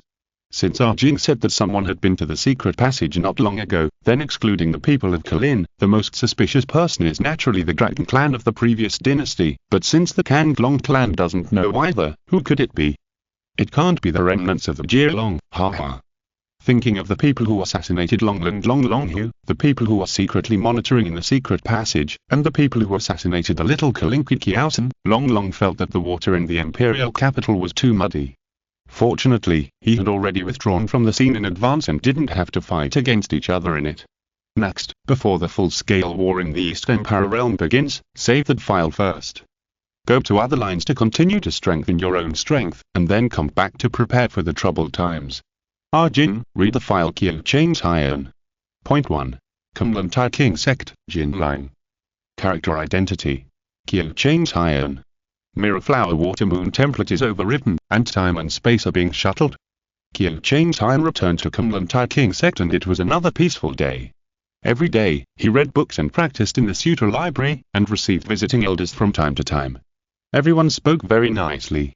This was the leisurely life of a first-class Jindan. In addition to daily work, he would go to chat with his junior sister and wife, and then he would still go to Ziwili Master to listen to the sutras every 10 days. However, as a disciple of the Foundation Establishment realm, he sat in the first place on the right row of cushions. Now that he has been promoted to a Jindan true person, he has turned to sit in the second place on the left row of cushions. The first place is Luo Baiyuan, the Luo senior sister, that is, Han Yuan true person of the Jindan realm Yue stage. With her strong fighting power, she is the chief of the Jindan realm. Now Qiu Chain's Iron is definitely unable to challenge her. But apart from the chief, no one among the remaining Jindan true persons who competed in potential and talent was his opponent. On this day, Ziwili Master finished his sutra again, and suddenly said, Changzheng and Qingying stay. So everyone filed out, and they were no longer surprised by this. Changzheng is a first-grade golden elixir, and Qingying is a second-grade golden elixir. They are the two most proud disciples of Ziwili's sect master, so it is natural to give them special treatment. After everyone left, Ziwili's sect master began to ask about the two people's cultivation realm. Changzhen, Qingying, you have just formed golden elixir not long ago, and the sect has not assigned you too many tasks, just to consolidate your cultivation as soon as possible. The golden elixir realm is divided into 3 realms: retaining the spirit, seeking roots and being subtle. Among them, the retaining spirit stage is to penetrate the golden elixir with spiritual consciousness and reach the realm of the elixir turns at will. The golden elixir is the essence of the true essence. It takes hundreds of years to thousands of years to completely penetrate it with spiritual consciousness. But now the struggle between good and evil is becoming more and more intense, and I am afraid that there will not be much time for you to practice with peace of mind in the future. At this point, Ziwili's sect master paused subtly. Excuse me, master. Qiu Chain's Iron immediately understood and asked, but where do the disciples need to go to find adventures in order to complete the process of storing the divine mind in the elixir as soon as possible? Yes. Master Ziwili nodded and said, do you still remember the secret realm of the Queen Mother of the West's Palace? Qiu Chain's Iron and Zhu Yingyan looked at each other for a moment and immediately remembered. Back then, Qiu Chain's Iron was not yet the chief of the Foundation building realm, and Zhu Yingyan was still the arrogant and proud junior sister who refused to admit defeat. The two of them once accidentally entered an ancient secret realm of the Divine Fire Dao in the Kunlun Mountains. There were golden armor warriors in the secret realm, all of whom had the strength of the golden core stage. Fortunately, they were restrained by Qiu Chang's Shi and Thunder. In the end, they relied on great wisdom, perseverance and courage to successfully pass the level and escape. Yes. Ziwi's sect master nodded and said, that secret realm is suitable for Jinden's Hinran to explore and test. It was too difficult for you in the past, but it is just right for your current realm. Go through the Yuntai and enter your palace, where there is a test level called 3000 firehouses. There are countless golden armored warriors in it, called 100,000 gate soldiers. After killing the gate soldiers and leaving the firehouse, you can choose the Jia Palace secret treasure. The grade depends on the number of gate soldiers you killed. Of course, the so-called Jia Palace secret treasure is still useful for ordinary Jindan cultivators, but it is probably not pleasing to you. The real benefit of this secret realm is that there is karmic fire in the firehouse, which is quite useful for tempering the spirit. After finishing the daily breathing lessons, you can go to the secret realm to temper your spirit, which is very beneficial for you to accelerate your entry into the root-seeking stage. Disciple knows. Qiu Chang's and Zhu Yingyan said together. The three realms of the Jindan realm are basically practiced step by step in the early stage. Whether it is to infiltrate the golden elixir with spiritual consciousness, or to make the golden elixir grow elixir roots, and to open up the inner scene, it is not difficult but quite time-consuming. When you cultivate to the realm of great perfection and want to enter the next realm, you will encounter the so-called bottleneck. To break through this bottleneck, you need some kind of epiphany or opportunity, and opportunities are something that cannot be forced, so the shorter the accumulation time in the early stage, the more time you will have to break through the opportunity later. Therefore, the two had no objection to the arrangement of Ziwi's sect master. After leaving Yuxu Palace, they flew side by side to the entrance of the Queen Mother of the West Secret Realm. The entrance to the secret realm is now guarded by a Jindan's Hinran. Perhaps Ziwi's sect master had already greeted him, and when he saw Qiu Chang's and Zhu Yingyan arrived here, he exchanged a few words with the two, and then smiled and let them go immediately. Passing through the cave and entering the secret realm, there is a sea of clouds cliff in front. The one guarding the iron chain was a golden armored warrior. Seeing the two people breaking into the secret realm, he struggled over to kill them, and then was struck directly by Qiu Chang's Shi and Thunder, and turned into smoke on the spot. Zhu Yingyan. Puchi. What's wrong? Qiu Chang's asked in surprise. I suddenly remembered that when we first entered here, we were chased around by this golden armored warrior. Zhu Yingyan smiled and said. Yes. Qiu Chang's couldn't help but sigh, time flies, like a white horse passing by. In the blink of an eye, you and I have become Jindan's Hinran, and this golden armored warrior is only a one-round opponent in our hands. Thinking with sighs, Qiu Chang's suddenly reached out his hand again and held Zhu Yingyan's slender 5 fingers. Sister Zhu's face flushed, a little embarrassed and hot, but she didn't try to struggle, just let him untangle her fingers. Yes, time flies so fast, she thought secretly in her heart. I used to be just a poor guy who chased after my senior brother but couldn't get him. Now she is his wife who can proudly stand shoulder to shoulder with him. Humph, only I, Zhu Yingyan, can do such a thing. If you're listening to this novel on a channel other than Mundo Fanfic Novelers, it means they downloaded and uploaded it without effort. We cordially invite you to visit our channel, Mundo Fanfic Novelers. There you'll find the original version of this story and you can explore many other novels of various genres. We're waiting for you to immerse yourself in a world of incredible novels. Chapter 563 Phoenix Egg. The two of them walked across the long iron chain bridge calmly, as if they were strolling in their own cave. Soon they arrived at the Yuntai at the end. Pushing open the gate of Jia Palace, the two of them continued to move forward.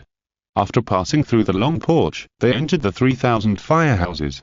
This trial secret realm was very similar to Hell, with red sky and black ground.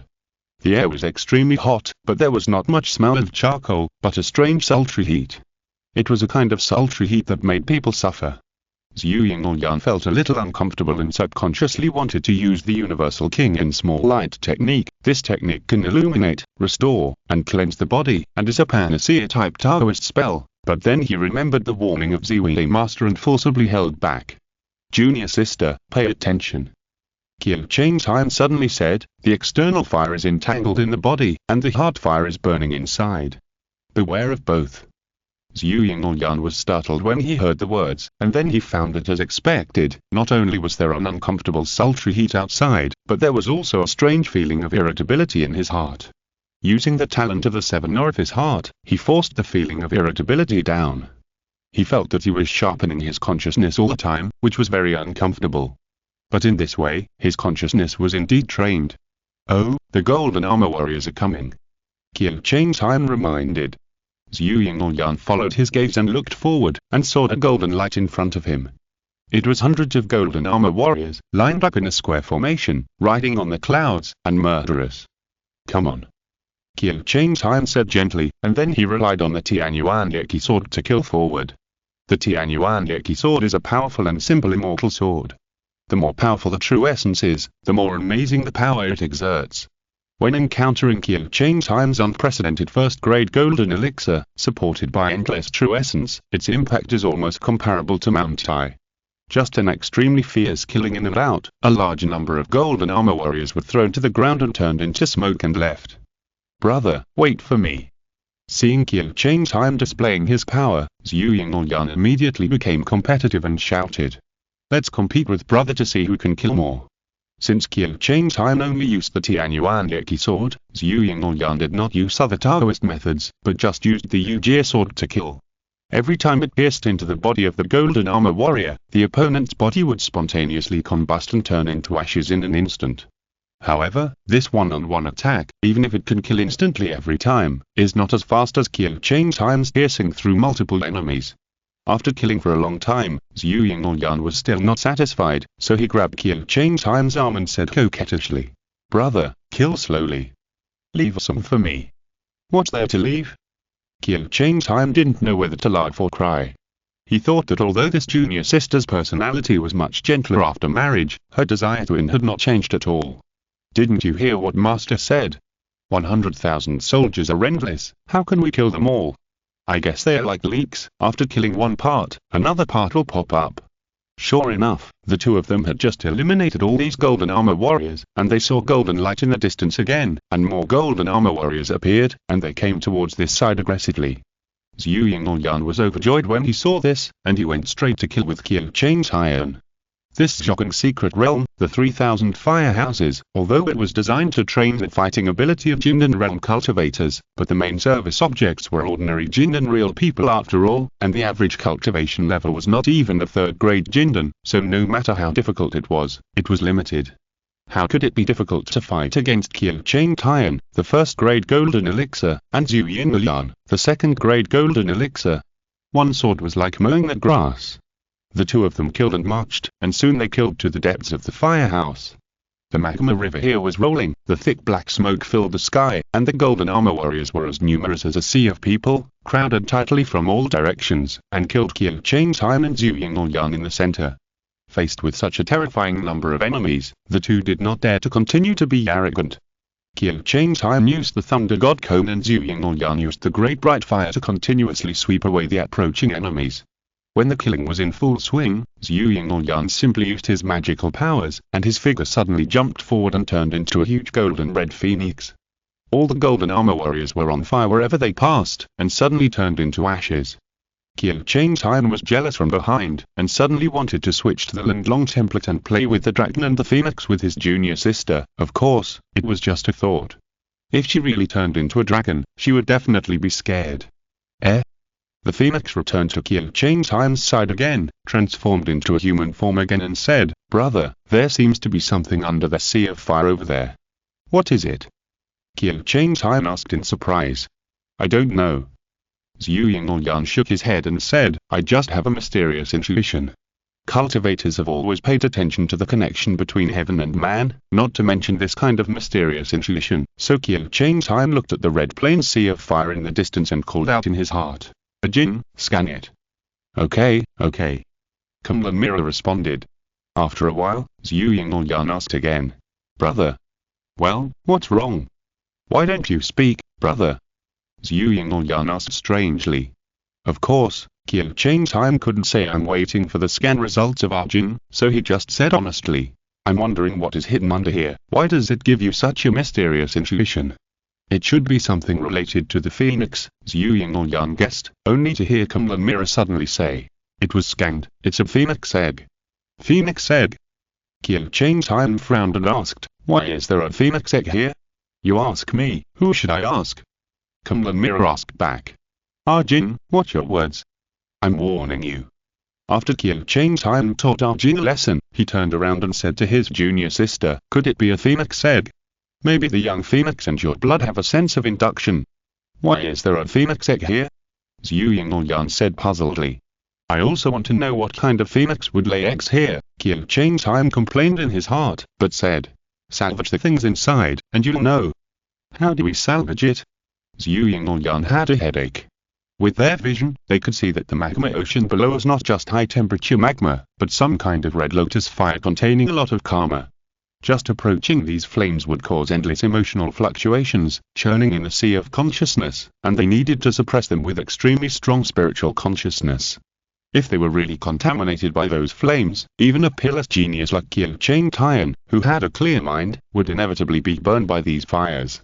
If not, in the past few decades, Kunlun would have sent countless high-level monks to explore the secret realm of the firehouse. Why didn't anyone discover the secret under the magma? It was nothing more than that the elders didn't dare to approach and explore the Red Lotus Sea of Fire. Forget it. Zhu Yingyan said soothingly, anyway, no matter what it is, it can't run away here.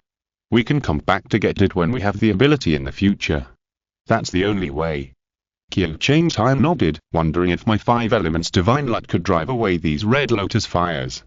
I'll come over again and try after I trick my junior sister away. Speaking of Phoenix, Zhu Yingyan said again, I wonder if you still remember the matter of tracking down the relics of Fenton's ancestors? Of course, I always keep my junior sister's affairs in mind. Qiu Changtime thought that the Red Lotus Karma fire seemed to be not included in the 5 elements. It was essentially karma rather than real flames. The 5 elements divine light was probably useless to it. You are so talkative. Zhu Yingyan frowned, but couldn't help laughing. When we leave the secret realm, we will go to report to the master and let him lead us out of the mountain. How about that? Chapter 564 Qiu Changtime's unique consideration. The two crossed the boundless sea of fire, cutting melons and vegetables along the way, and eliminated all the golden armor warriors who attacked. In the depths of the Sea of Fire, there stood a huge black stone peak. There were 2 stone pillars on the top of the mountain. On the left pillar was written Shangjuan Divine Fire, First Light Level, and on the right pillar was written 3,000 firehouses, 100,000 gate soldiers. Behind that 2 pillars, there were 2 arches. The left archway was written Retreat, and the right archway was written Enter, which was quite concise. Brother, are we going to the next level? Zhu Yingyan asked. Qiu Changtime then pondered. 3,000 firehouses, 13 light levels, the levels after that are more difficult than the previous ones, ranging from the Xingqiu level to the Yue level. Obviously, with the strength of him and his junior sister, the golden armor warriors at this first level are obviously no match for the 2. It is better to kill all the way in, and then withdraw when you can't beat them, take the palace reward, and then help your junior sister find their Fenton relics. As for the Phoenix egg, it can only be deposited in this sea of Red Lotus fire for the time being, and then come back to get it when there is a way later. Does junior sister still have sufficient true essence? Qiu Changtime asked with a smile. Zhu Yingyan was slightly startled, and immediately said, I haven't finished warming up yet. Good junior sister, this pretending skill is 1/3 of mine. Qiu Changtime laughed and said, then continue. The 2 entered the archway on the right, and saw that there was red sky and black earth, a river of magma, and an endless sea of fire. There were countless golden armored warriors, and they came in groups to kill. However, the armor on the bodies of these golden armored warriors was much more complete than those of the small fish in the first level, and the patterns on the breastplate were obviously more delicate. Of course, it was more difficult to fight. Zhu Yingyan pierced several warriors with the Yujie sword and found that the opponent was not killed instantly, but insisted on being himself in the flames, and after surviving 2 or 3 breaths, he unwillingly turned into smoke and left. Interesting. Qiu Changtime commented. His Tianyuan Yeki sword was still as powerful as ever. It smashed into the formation of the golden armor warriors and directly cut through a bloody path, so that Zhu Yingyan was a little depressed watching from the side. Is the gap between my 2nd grade golden elixir and my senior brother's 1st grade golden elixir really that big? Humph, although I lag behind my senior brother in terms of golden elixir, as long as the Onion grade can catch up, there won't be too much difference. Junior sister's Yu rekindled her fighting spirit and turned into a golden red phoenix again, killing the enemies in front of her. This secret realm actually doesn't have too much content. Compared with the previous level, each trial level only increases the enemy's cultivation strength. The two of them killed all the way to the 6th level. At this time, each golden armor warrior has the strength of the golden elixir realm root-seeking stage. 2 or 3 of them can pose a threat as Yu Ying together. Although Qiu Chang's is still at ease, he is not low in emotional intelligence after all. As early as the 5th level, when he saw that his junior sister was a little weak, he began to deliberately hold back. Seeing that Zhu Yingyan was obviously not strong enough to fight, but was still holding on, he pretended that his true energy was insufficient, and sighed and said, "Junior sister, how about we stop here today? If we continue to fight, I will be embarrassed." Zhu Yingyan certainly didn't believe it. How could a first-grade golden elixir be so weak? But she was very smart after all. Seeing that his senior brother had done so much for him, he couldn't help but feel a little touched, but he couldn't help but say, "Humph, senior brother. Even if you were a first-grade golden elixir with abundant true energy, you must pay attention to controlling consumption. Otherwise, if you squander it, you will eventually be in trouble. I'm taught you, junior sister." Qiu Chang'an acted convinced, and coaxed Zhu Yingyan to smile. The two retreated to the archway of the 6th light level, then left the 3000 firehouse and returned to the main hall of Zhao Palace. I saw that in the main hall of Zhao Palace, there were countless shelves that seemed familiar. There were flying swords, magic weapons, elixirs, jade slips, there were all kinds of rare treasures, each shining. However, Qiu Chang'an and Zhu Yingyan looked closely and found that the grades of these things were not high. They were just ordinary. The ones at the Jindan level were fine, but there were also many things at the water level, such as the pure Yuan Qi pill and the Jin Mercury pill. Would a cultivator who could reach the 6th light level need your purple mansion secret medicine? Wait, Dong Liu's 2 disciples seemed to need it. Qiu Chang'an took the Jin Mercury pill, and then saw Zhu Yingyan took the pure Yuan Qi pill. There are several young people in the Zhu family who need it. She explained concisely. Yeah. Qiu Chang'an also smiled and said, "A Taoist friend asked me to collect this thing." "Which Taoist friend is it?" Zhu Yingyan asked vigilantly. "Male Taoist friend." Qiu Chang'an immediately made amends. "HMPH, I don't care about that," Zhu Yingyan said coldly. "It's not my turn to ask who my senior brother makes friends with. Let's go." She turned around decisively, her long black hair swung like a waterfall, and she walked away in white clothes. Qiu Chang'an laughed dumbly and hurried to catch up. The two left the Queen Mother of the West Secret Realm and returned to Kunlun Tianzhu, Yuxiu Palace, and told the Ziwili sect master about it. The Phoenix ancestor of the Zhu family. Ziwili sect master pondered for a while and said, "Where is he?" "My disciples have traced some clues, and I think it should be near Dongchang Lake." Zhu Yingyan replied. Dongchang Lake is located at the border of the sphere of influence of Shushan King Temple and Fanxingdao. It can only be said that although it is not particularly dangerous, it is not safe enough. If the demon sect knew about this, they would definitely send 4 or 5 Yuning elders to kill them. Chang Zhengtanying, the 1st and 2nd rank, died at the same time, which would be a huge blow to the potential of Kunlun Tai King sect. It would be a win-win situation no matter how you look at it. The safest measure would definitely be to find an immortal to escort them throughout the journey, which would be absolutely foolproof. After all, there are too few means to restrain immortals, and even in immortal-level battles, it is difficult to determine life and death. However, immortals also have to save face, so how could they be willing to be babysitters for 2 Jindan juniors? They have to pay more, and the price must be high. To be honest, there is no need. It would be better for Ziwili sect master to do a favor and call a powerful Kunlun elder to come. As long as they can save the lives of the 2 people when they are attacked, and then report to Kunlun Tai King sect to come to help, it would be much more appropriate than having an immortal escort them throughout the journey. However, there is another problem here. Kunlun has a large number of Yuning elders, but not many high-level Yuning elders, and most of them are also that focus of the demon sect spies.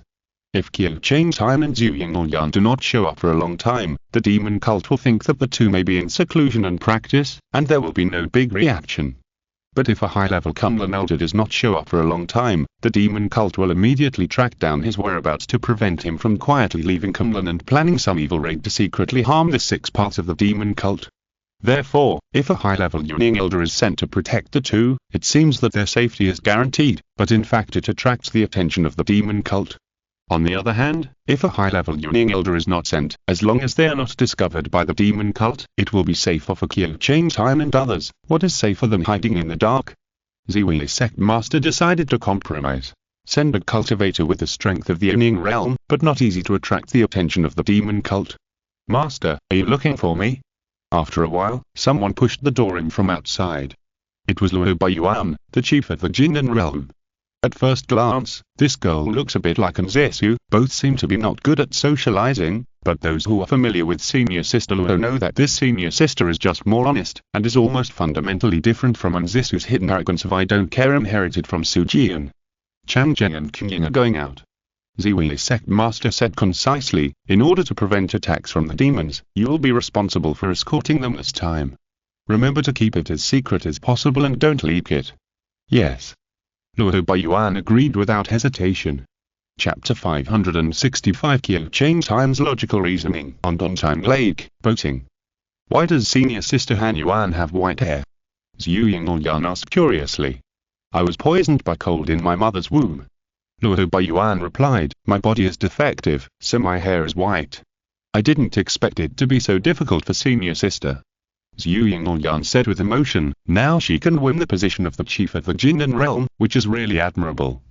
Qiu Changtime didn't interrupt, just listened quietly beside him. He knew that junior sister Zhu liked this kind of hard work to succeed story the most, especially senior sister Luo had a low starting point, was the chief, and was also a woman, which could win Zhu Yingyan's empathy. There's nothing to admire. Luo Baiyuan replied, it's just luck. Luck? Zhu Yingyan smiled indifferently, if the chief of the Jindan realm can be obtained by luck, then I don't know what is difficult in the world. After being trained by Qiu Changtime for many years, she is now extremely immune to this kind of academic tyrant-style humility. Luo Baiyuan was a little confused, and said honestly, Junior sister Ning, I'm not lying to you, it was really just luck. There are 3 brothers of the same generation as me, who were much stronger than me in strength, and later they all advanced to the nascent soul stage. My cultivation progress is too slow, so I stayed in the Golden Core realm to be the chief. Zhu Yingyan. Qiu Changtime turned his head to hold back his laughter, but Zhu Yingyan noticed it sharply and glared at him fiercely. She thought of the fact that senior brother Gao had formed a dam in advance and left the chief position of the Foundation establishment realm to her. Seeing her husband laughing at this time, she was suddenly a little furious. Junior sister Qing and junior brother Chang'an have such a good relationship. Luo Baiyuan said with envy, it is a blessing to have a confidante in life. It is even more fortunate to be able to finally be together. How rare it is. Senior sister, you are joking. Zhu Yingyan was a little shy and whispered, senior sister is so outstanding, there'll definitely be no shortage of good people to match. The two began to enter the stage of mutual flattery when women first met, and their feelings were also heating up rapidly. Qiu Changtime was very conscious and did not rashly interfere with their friendship. He just stood at the bow with his hands behind his back and looked into the distance.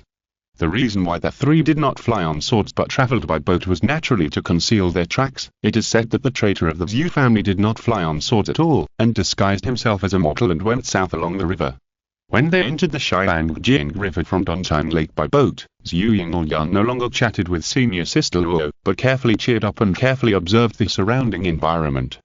According to the records of the Zhu family's search for the traitor, the other party's last location was along the Xiangjing River. And then he completely lost his whereabouts. Through the calculation test, it can be roughly confirmed that the other party has fallen. In fact, over such a long time, whether it is the villages and towns on both sides of the Xiangjing River or the villages in the nearby mountains and forests, most of them have been searched by the Zhu family, and indeed no trace of the traitor has been found. Although the relics left by Feng Tong are precious, the most important thing is the commemorative significance of the relics left by the ancestors. Of course, it is impossible to invest manpower in searching for them in vain from generation to generation. Zhu Yingyan guessed that the other party must have entered a secret realm. Only a secret realm that is independent of its own world can hide the body of a cultivator until now without being discovered.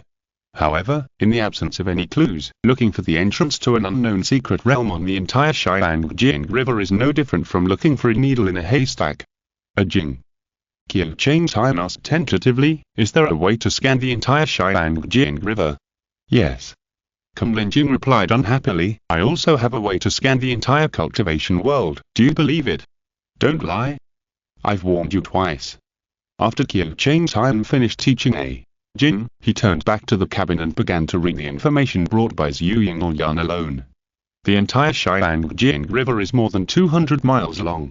It is unrealistic to conduct a carpet search. Evidence must be searched from other places to minimize the scope of investigation. According to the records provided by the Zhu family, the traitor's name is Zhu. He is a bad seed with pus on his head and ulcers on the soles of his feet. He betrayed the family because he had a rebellious mind. What a mess. Qiu Changtai read the records carefully. Apart from a lot of political smears, there is really not much valuable information. For example, why did Zhu betray the Zhu family? Only a few places mentioned that he failed in the power struggle within the family, so he betrayed the Zhu family and went south. Of course, if you think about it carefully, you can understand that cultivators should cultivate immortals well. How can there be any saying of fighting for power or not? Can the power based on the organizational structure be compared with the strength of the cultivation that the great power is attributed to oneself? It is clear that the overly fierce political struggle caused the last ruler of the Zhu family to not tolerate Zhu, which led to the latter's escape. Zhu originally had excellent talent for cultivation in the clan, and was also one of the core members of the clan's senior management, otherwise he would not have been qualified to enter the Fenton Mausoleum. At the time, the Tian'an Zhu family seemed to be unprepared for his defection, or misjudged the time of his defection, so that he was discovered missing by the clan half a day after his defection, and the mausoleum was stolen. After leaving the Zhu family, Zhu first arrived in Jiangling City by flying a sword. There were many witnesses, which can be confirmed, and then disguised himself as a mortal to sneak into the city and continue to go south along the river. There are no ID cards and cameras in this world, so once a practitioner uses disguise and then mixes into the vast sea of people, it is almost impossible to be discovered. This is why the 6 parts of the demon sect can never die under the siege of the 3 purities of the Orthodox Church. The reason why it is said to be almost is because there is another secret method in this world, called spell calculation. In short, the Zhu family of Tian'an invited the Jian family of King Zhao to confirm through the calculation that he continued to go up the river southwest by boat, arrived and crossed Dongchang Lake into Xiangjing River, and then disappeared. In the calculation, there are many explanations for no trace, such as the spell shielding the calculation, such as involving deeper secrets that make it impossible to calculate, and entering the cave that the calculation cannot cover, etc.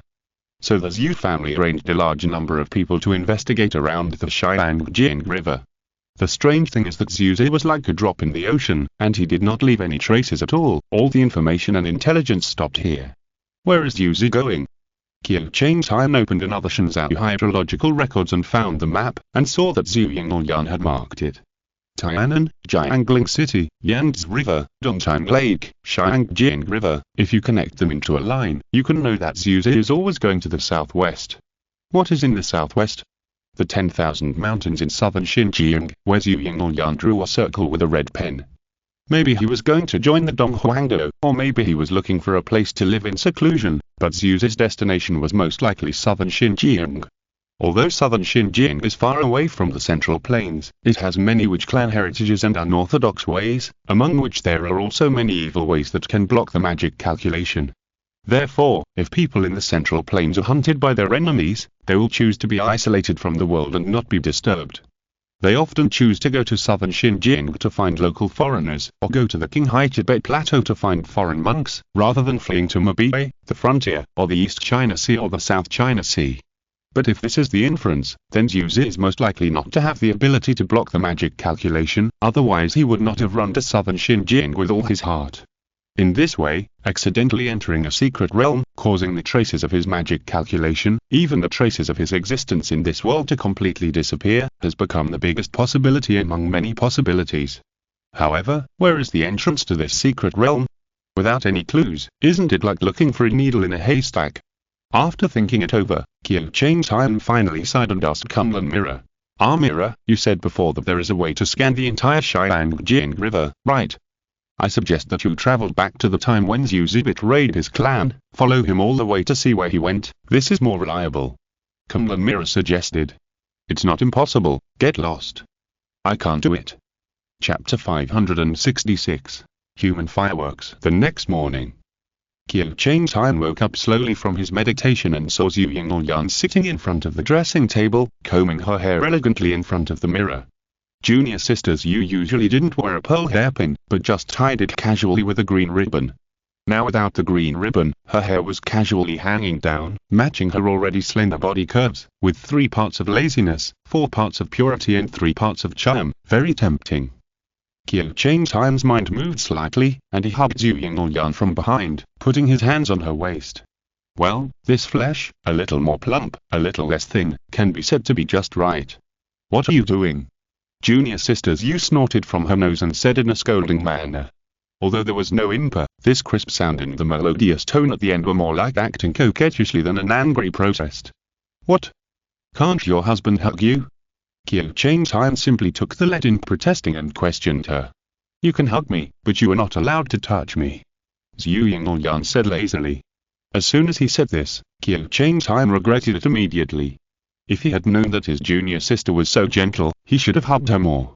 As for more intimate actions, he would wait until he regained his identity as Chen Yonzhui before continuing with her, lest at the last step, his junior sister still thought that she was married to Qiu Chang, which would not be very wonderful. Wait, if I regained my identity as Chen Yonzhui, I'm not sure how my junior sister would look at me. Forget it, we will talk about it later. Qiu Chang helped his junior sister comb her hair and asked gently, are there any other clues about Zhu's affairs? Well, there are none. Zhu Yingyan sighed. After all, it is too far away from now, and the family at the time seemed unwilling to reveal the specific reasons why Zhu betrayed the clan. However, I do have some clues about the secret realm on the Xiangjing River. She stood up, took out a bamboo slip from her storage bag, and placed it on the table. It turned out to be a bamboo slip. Qiu Chang picked up the bamboo slip and quickly browsed through it. It is said that there was a loyal minister in the ancient country of Xiangshu. As predicted in all tragedies, he was not trusted by the monarch. In the end, the loyal minister was exiled here by the monarch and drowned himself in the river in grief and anger. After his death, his heroic spirit did not dissipate, but came to a fairyland somewhere. The masters of the fairyland were 2 ladies who called themselves Xiangjing goddesses and waited for their husband Xiangjun to return. After hearing about the loyal minister's deeds, they let him live in the fairyland and wait for the final fate of his homeland. Seeing this, Qiu Chang also pondered. As we all know, such strange stories that describe mortals encountering immortals are often metaphors for certain secret realms. On the one hand, in order to prevent the information about the entrance to the secret realm from being lost, the story writers would put a lot of hints in the story content. On the other hand, in order to prevent being discovered by messy idlers, they had to deliberately write in a roundabout way and refused to say it directly. Therefore, the common people only think that they are all fabricated folk tales, but the monks know that this may not be the case. Some of them may be true, even if they have found nothing after exploring in the past, they cannot confirm whether the story is fabricated or they have not found the real entrance. He sank into the river and went to the secret realm. Qiu Chang pondered, so the entrance to the secret realm is likely to be at the bottom of the river. Guess where it was found? Zhu Yingyan said lightly, in the family's library. There is Zhu's name on the borrowing record, and the date is on the eve of his defection. Wonderful. Qiu Chang praised. Although such stories and miscellaneous talks may contain clues to the secret realm, most of them are real folk tales, so the screening efficiency is relatively low, so that few people are willing to read them specifically. But Zhu Yingyan loves reading and has been reading the family's collection of books since he was a child. It is not surprising that he can find this bamboo slip. In this case, let's call Sister Luo and go to the bottom of the Xiangjing River to find out. Qiu Chang said with a smile. The 2 left the inn room and went down the stairs. They saw Luo Baiyuan sitting at a table on the 2nd floor overlooking the river, eating a milky white river fish with bamboo chopsticks. Seeing her junior brothers and sisters coming suddenly, senior sister Luo was a little embarrassed and said quickly, Qing, Chang'an, I'm not eating here secretly. It's just that the store owner recommended it to me, so I reluctantly tried it. Senior sister, you're in a very elegant mood. Qiu Chang interrupted her explanation with a smile, and said to the shopkeeper next to her, give us another river fish and 2 pairs of bamboo chopsticks. I don't need it. Zhu Yingyan said reservedly, but Qiu Chang forced the chopsticks into her hand. Junior sister, you will not eat worldly fireworks after fasting. This is not good. What's wrong with it? Zhu Yingyan raised her eyebrows. It's all turbid air anyway. Everything in the world has its own taste. Qiu Chang's Han picked up a chopstick of fish and put it in his mouth. Try it more, it will be good for your mood. Really? Zhu Yingyan was a little surprised. If someone else had said this, she would have sneered and ridiculed it, but senior brother is a man of great spiritual enlightenment. Could it be that eating this food is really good for one's state of mind? Thinking of this, junior sister Zhu reached out her chopsticks and tasted the fish on the plate. Her eyebrows soon relaxed. It's delicious. Luo Baiyuan watched eagerly from the side, trying to swallow back the small protest that I ordered this fish that was rising in his throat. Forget it, when the fish they order comes up later, will they let me have a bite too? The river fish has a strong earthy smell, but the store owner is willing to put onions, ginger and garlic, which suppresses the smell. The milky white fish soup is extremely delicious. Qiu Chang's Han ate with relish, thinking that junior sister Zhu was fine, but he could ask Mishi to come over to study it and learn the store's recipes to improve her cooking skills. TSK, I don't forget Lily even when I'm eating good things. I'm really too kind. After eating the river fish, the three of them set off. The goal this time was the bottom of the river, so the three did not continue to take the boat, but performed the water walking method and then stepped into the bottom of the river. There are many trees in the south, and the river water is clearer than in the north. There are many dense schools of fish, and some river dolphins swim near the water plants. The three people's spiritual senses swept through the surrounding water plants and piles of rocks, and continued to move forward. Of course, the efficiency of walking and scanning is extremely low, because the river surface is relatively wide, and the range of spiritual sense scanning is not enough, which feels like looking for a needle in a haystack. Qiu Chang's Han had no choice but to let Kunlun Mira help scan to prevent missing the entrance to the secret realm. After about 2 hours, Qiu Chang's Han suddenly noticed that something seemed to flash past the top of the riverbed hill in front. It seems to be a water snake. Found it. Kunlun Mira suddenly said, I captured the spatial fluctuations of the entrance to the secret realm. Where is it? Qiu Chang's Han asked hurriedly. It's behind that hill. Kunlun Mira replied. Chapter 567 How did he suddenly become Xiang Jun? When they walked around the riverbed and hill, they saw the wreckage of a ship sunk in the messy water plants in a pile of rocks behind them. It's strange. Zhu Yingyan said, wood should float, why is it sinking under the water? She picked up a piece of wreckage and looked at it for a moment. It's very light, not heavy wood, and there is no iron sheet nailed on it. Is there a possibility? Qiu Chang's Han said slowly, this is the ship that Zuzi took that year. It was suddenly drawn into the secret realm when it sailed here, so it could not be detected by the calculation later. It's not impossible. Zhu Yingyan replied, if we can find the entrance to the secret realm, then this guess will naturally be confirmed. If we can't find the entrance, then what exactly this wreckage of the ship is, it will be meaningless to us. That's true, let me think about it. Qiu Chang's Han pretended to think, and called in his heart, a jinn, scan it quickly, how can we enter this secret realm? You can enter by jumping into the water from the river surface. Kunlun Mira replied. Okay. Qiu Chang's Han pretended to think, and suddenly an idea came to him, according to the legend, do we need to sink into the river? Sink into the river? Luo Baiyuan asked in confusion, aren't we already sinking to the bottom of the river? Brother, you mean to make the action of sinking into the river? Zhu Yingyan understood, and explained, not to sink to the bottom of the river. Oh. Luo Baiyuan seemed to understand. The three of them flew up directly on their swords, breaking through the water surface, and then released their swords and fell straight down from the air. Slamming heavily into the water, Qiu Chang's Han only felt the water pressure coming from all directions, and soon swallowed him up completely.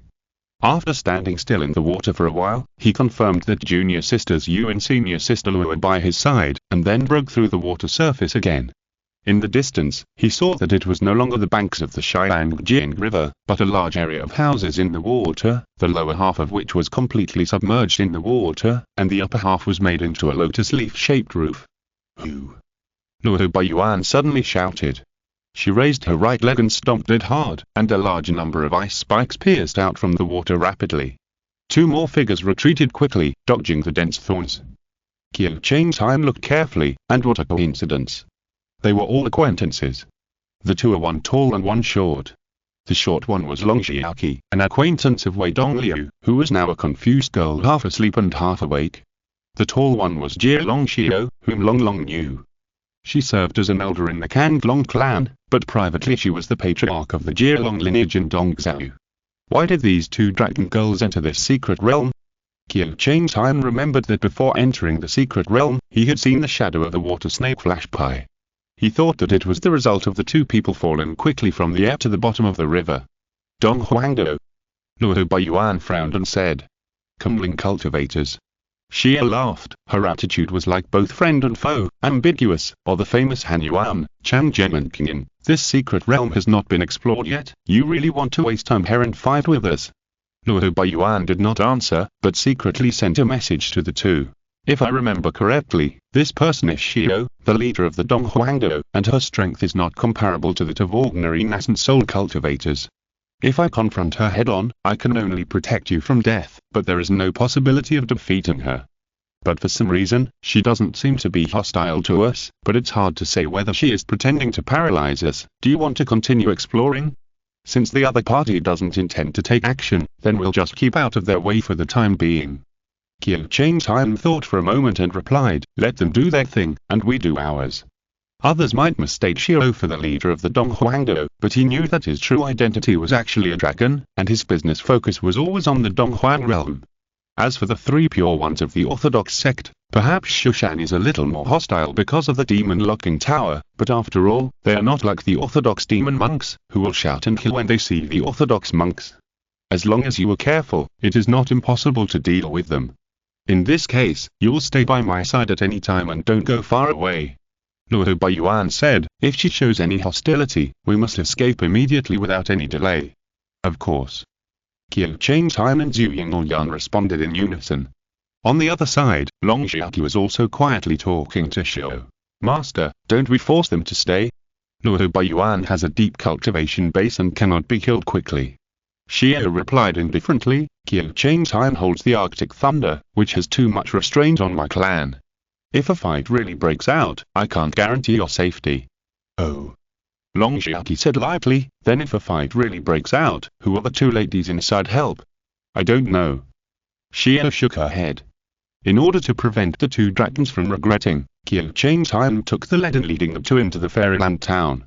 There were many little demons in the town, all of them were aquatic demons, fish, shrimp, turtles and crabs. When they saw the strange monks breaking into this place, they fled in all directions and went home to stay indoors. Qiu Changtian looked around calmly and saw that these houses were also magnificent, with coral walls, pearls as lamps, and the stone slabs on the streets were also paved with purple shells, which was very luxurious. Not long after, two little demons ran over and said to the three people tremblingly, "Three distinguished guests, Madame Xiang invites you."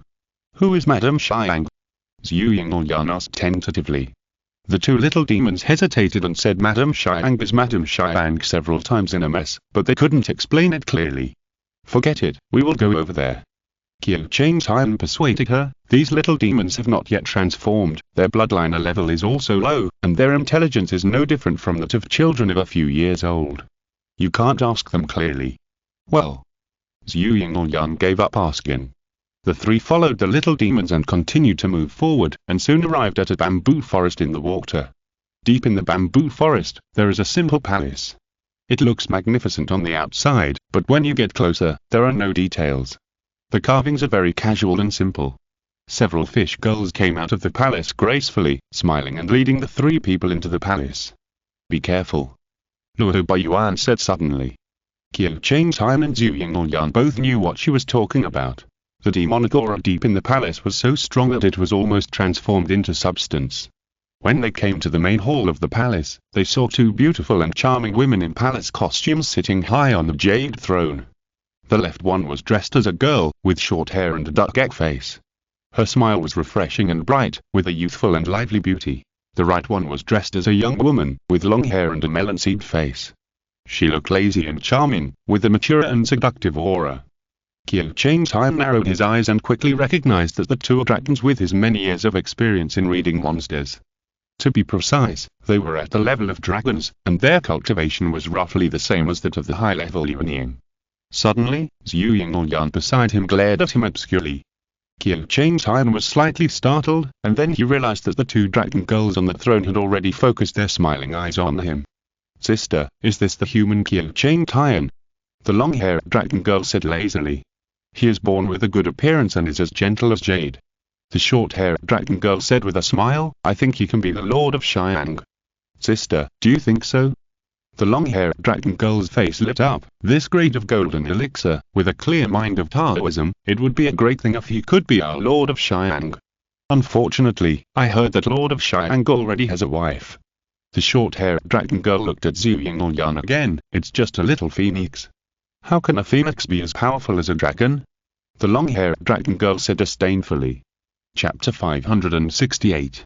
Qiu Chang's Iron. Although the two dragon girls seemed to be whispering, their voices were not lowered, so that everyone present could hear them. Zhu Yingyan and Wu Baiyuan were naturally speechless. They were frightened by the dragon girl's open concept of marriage. Qiu Chang's Iron also pretended to be frightened, but in fact he sighed secretly. They are greedy for my body again. Oh, so annoying. In the sea of consciousness, Kunlun Mirror couldn't help but snorted coldly. After the Xiang Jing goddess left, the paradise she left behind was unexpectedly occupied by these two idiots. Oh? Qiu Chang's Iron asked in surprise. Jin, do you know these two dragon girls? They were just little gatekeeper snakes raised by the two ladies. Kunlun Mirror said disdainfully. No wonder after so much time has passed, their cultivation is still so poor. How can they cultivate the Tao with their heads full of those peachy garbage? Qiu Chang's Iron wanted to complain that their cultivation was not low, but he thought about it and thought that the back then in a Jin's mouth might be hundreds of thousands of years ago. It took hundreds of thousands of years to reach the nascent soul stage. That's really too slow. It can be said to be crawling. Shameless. Zhu Yingyan finally recovered and shouted angrily. It's not shameless, little phoenix. The long-haired dragon girl smiled and said, we demons don't care about monogamy, and we don't intend to separate you and your Taoist partner. This is the truth, Qiu Chang's Iron thought to himself.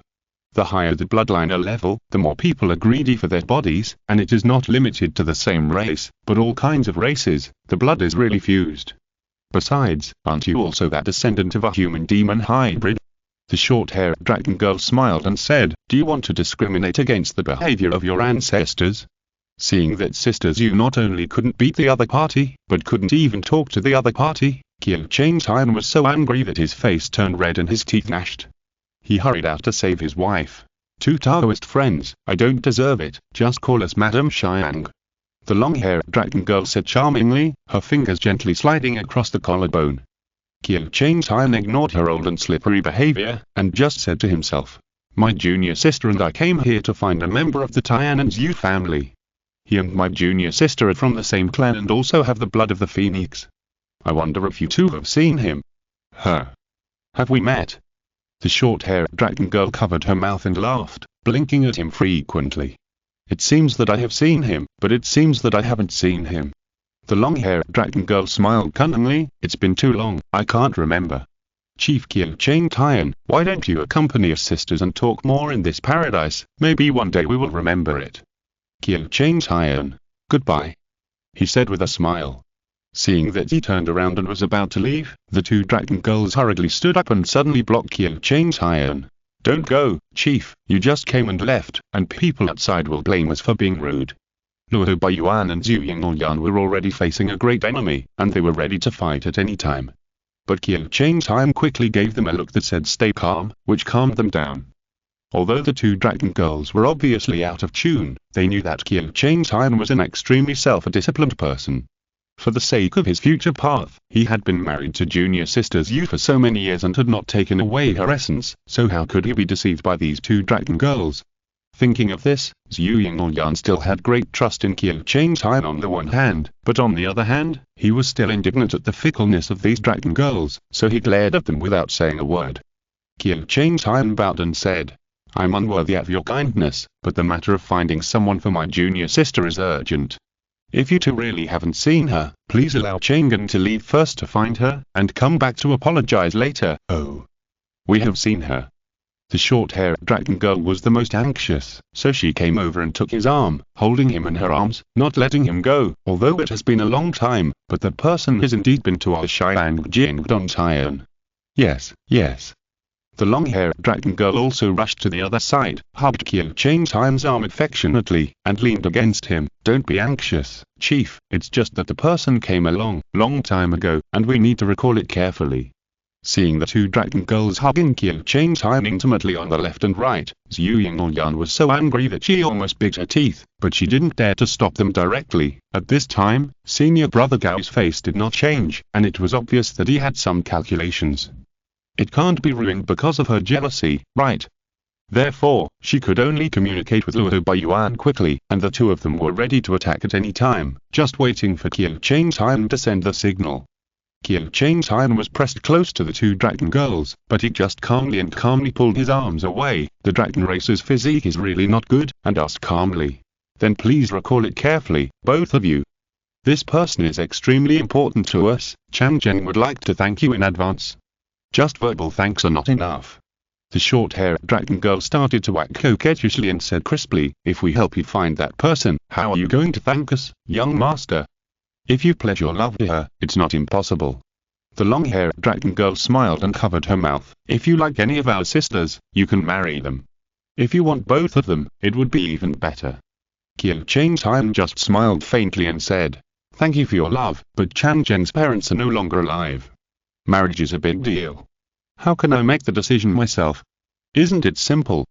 The long-haired dragon girl said in a delicate voice, drawing circles on his chest with her fingers, as long as you, my sister and I give birth to a few mixed blood cubs here, then our family will return to the sect with the children. Can your elders still separate us as a couple and as a mother and son? That's hard to say. Kyo-chan's said calmly, the Kisun Immortal of Kunlun has always been prejudiced against the demon race. If Chang Zhen is involved with the two of you, the Immortal will definitely think that Chang Zhen was seduced and will vent his anger on the two ladies. I really can't bear it. Hearing that he couldn't bear to see their sisters implicated, the two dragon girls were a little happy, but when they heard that the Immortal would vent his anger, they became a little afraid and couldn't help but start to feel embarrassed for a while. Wow! Kunlun Mirror said indignantly in the sea of consciousness, look, this pulling and pulling, the big stick and sweet date method, how skillfully he used it. Indeed. Kingping Sword echoed. Even junior sister's Yu has been with him for so long, but she hasn't been able to see through his true nature. Kunlun Mirror said indignantly, aren't these two stupid dragons played in his hands? It's hard not to agree. Kingping Sword echoed. Hey, that's not right. The short-haired dragon girl suddenly shouted unwillingly, since the Red Pine Immortal hates the demon race, why did he let her marry Langjin? She pointed to Zhu Yingyan, who was standing next to her with a frosty face. The latter was trying hard to suppress his anger, and only heard Kyo-chan's say, who said she doesn't hate it? My junior sister's talent for cultivation is not inferior to mine, and her diligence is even better. It's just because she has the blood of the phoenix that the Immortal secretly dislikes her. She lags behind me in terms of seniority, selection of the chief, and all aspects. This is the result of the support of the family behind my junior sister. Zhu Yingyan's anger suddenly disappeared, and the two dragon girls were speechless after hearing this. They are genuine demons, and there is no immortal family behind them to support them. If they force themselves to mate with Kyo-chan's, doesn't it mean that the Kunlun Immortal will come to kill them sooner or later and skin them alive? Chapter 569. Xiangjing River Water Village. Pulling. Kyo-chan's is the best at it. The so-called pulling means walking on a tightrope, skillfully controlling the degree and sense of distance. If you are too close, it is inevitable that the other party will be moved, take off her clothes and kill you on the spot. If you are too far, it is inevitable that the other party will be angry and will be beastly, regardless of anything, and squeeze you hard. After many years of wandering in the demon clan, Kyo-chan's has long known how important it is for a high-quality male with extremely high talent to protect his genetic material. Naturally, he will not let these two dragon girls succeed, but just keep a proper sense of distance. He has also fully understood the psychology of the two dragon girls. On the one hand, they are extremely greedy for his body, and on the other hand, they are afraid to attack him directly because of the reputation of Kunlun Kisun Immortal. The only way is to exert force from the emotional point of view. As long as Kyo-chan's has feelings for them, even if they face Kunlun Immortal, at least Kyo-chan's will speak for them, but if Fuji forcefully takes them, Kyo-chan's will definitely not have good words when he returns, and Kisun Immortal will naturally kill them. Of course, this is exactly what Kyo-chan's tried to instill in them. It's okay to talk about feelings, but don't force them. After a few polite words, Qiu Chang's Hyan found out that the long-haired dragon girl was named Shi Jinxia, the elder sister. The short-haired dragon girl was named Qin Kaiang, the younger sister.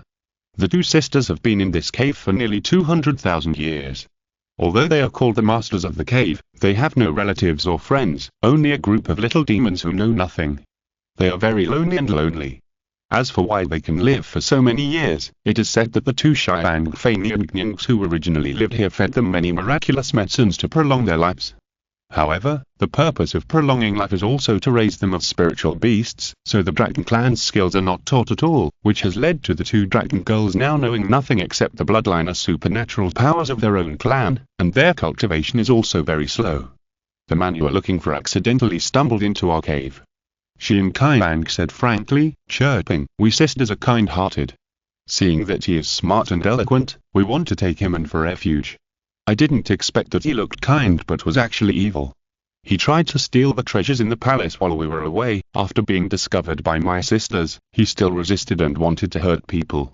Shi Jinxia looked at Zhu Yingyan and Wu Baiyuan, and said with hostility, "My sister and I teamed up to injure him, and then threw him into the dungeon to fend for himself." "Where is the dungeon?" Zhu Yingyan asked immediately. The two dragon girls didn't even look at her, but just sneered. "Excuse me, ladies, where is the dungeon?" Qiu Chang's Hyan asked helplessly. The man had stolen items on him. "We're here to recover the stolen goods, so we have to find out where he is." "No problem." Facing the handsome guy, Xin Kaiang was very easy to talk to, and immediately smiled and said, "My sister and I will take you there." Qiu Chang's Hyan followed the two dragon girls deep into the palace, and Zhu Yingyan and Wu Baiyuan followed quickly. In the backyard of the deep palace, the two dragon girls led Qiu Chang's Hyan to a dry well and said, "We beat the man severely and then threw him down here." "What's down here?" Qiu Chang's Hyan asked in surprise. "According to Empress Xiang, this is the water wasteland of Xiangjing River." Shi Jinxia replied with a smile, "My dear, you should know that rivers, lakes and seas have the ability to purify themselves. No matter how much dirt is poured into them, it will be slowly washed away. In fact, these dirt will be washed into the water wasteland by the river water, and then follow the water network to reach the Gaiqiu, which is the destination of all rivers, lakes and seas in the world." Qiu Chang's Hyan. "Oh, that place, I am very familiar with it. In that case." He turned and said to Zhu Yingyan and Luo Baiyuan, "We have to follow this well and go down to the water ruins of the Xiangjing River. If you insist on going down." Xin Kaiang said worriedly, "This matter was caused by my sisters. My sisters are willing to accompany you on this journey." "No need." Zhu Yingyan said coldly, "We common monks can go down." "You're overestimating yourself." Shi Jinxia sneered and said, "The water ruins of the Xiangjing River are rich in all the filth in the Xiangjing River. The toxins are so strong that they have a strong corrupting effect on the flesh. My sister and I are from the Dragon Clan, and our bodies can resist the toxins in the water. If you human monks soak in the water for a quarter of an hour without the ability to detoxify, your limbs will decay." Before he finished speaking, Zhu Yingyan and Wu Baiyuan simultaneously performed the universal clear sound small light technique and slapped it directly on his body. "Don't worry, ladies," Qiu Chang's Hyan said with a smile, "we Kunlun monks have our own detoxification magic. Of course, not all Kunlun monks have detoxification magic, but the line of Ziwei Master has practiced the secret magic of the immortals, and their true essence is extremely powerful, so they are not afraid of detoxification." Everyone performed their own magic and then drilled into the wellhead. After more than 10 feet, they fell into the water. The water here has a special smell, similar to the common fishy smell in the seafood market, which can easily make people nauseous if they smell it for a long time.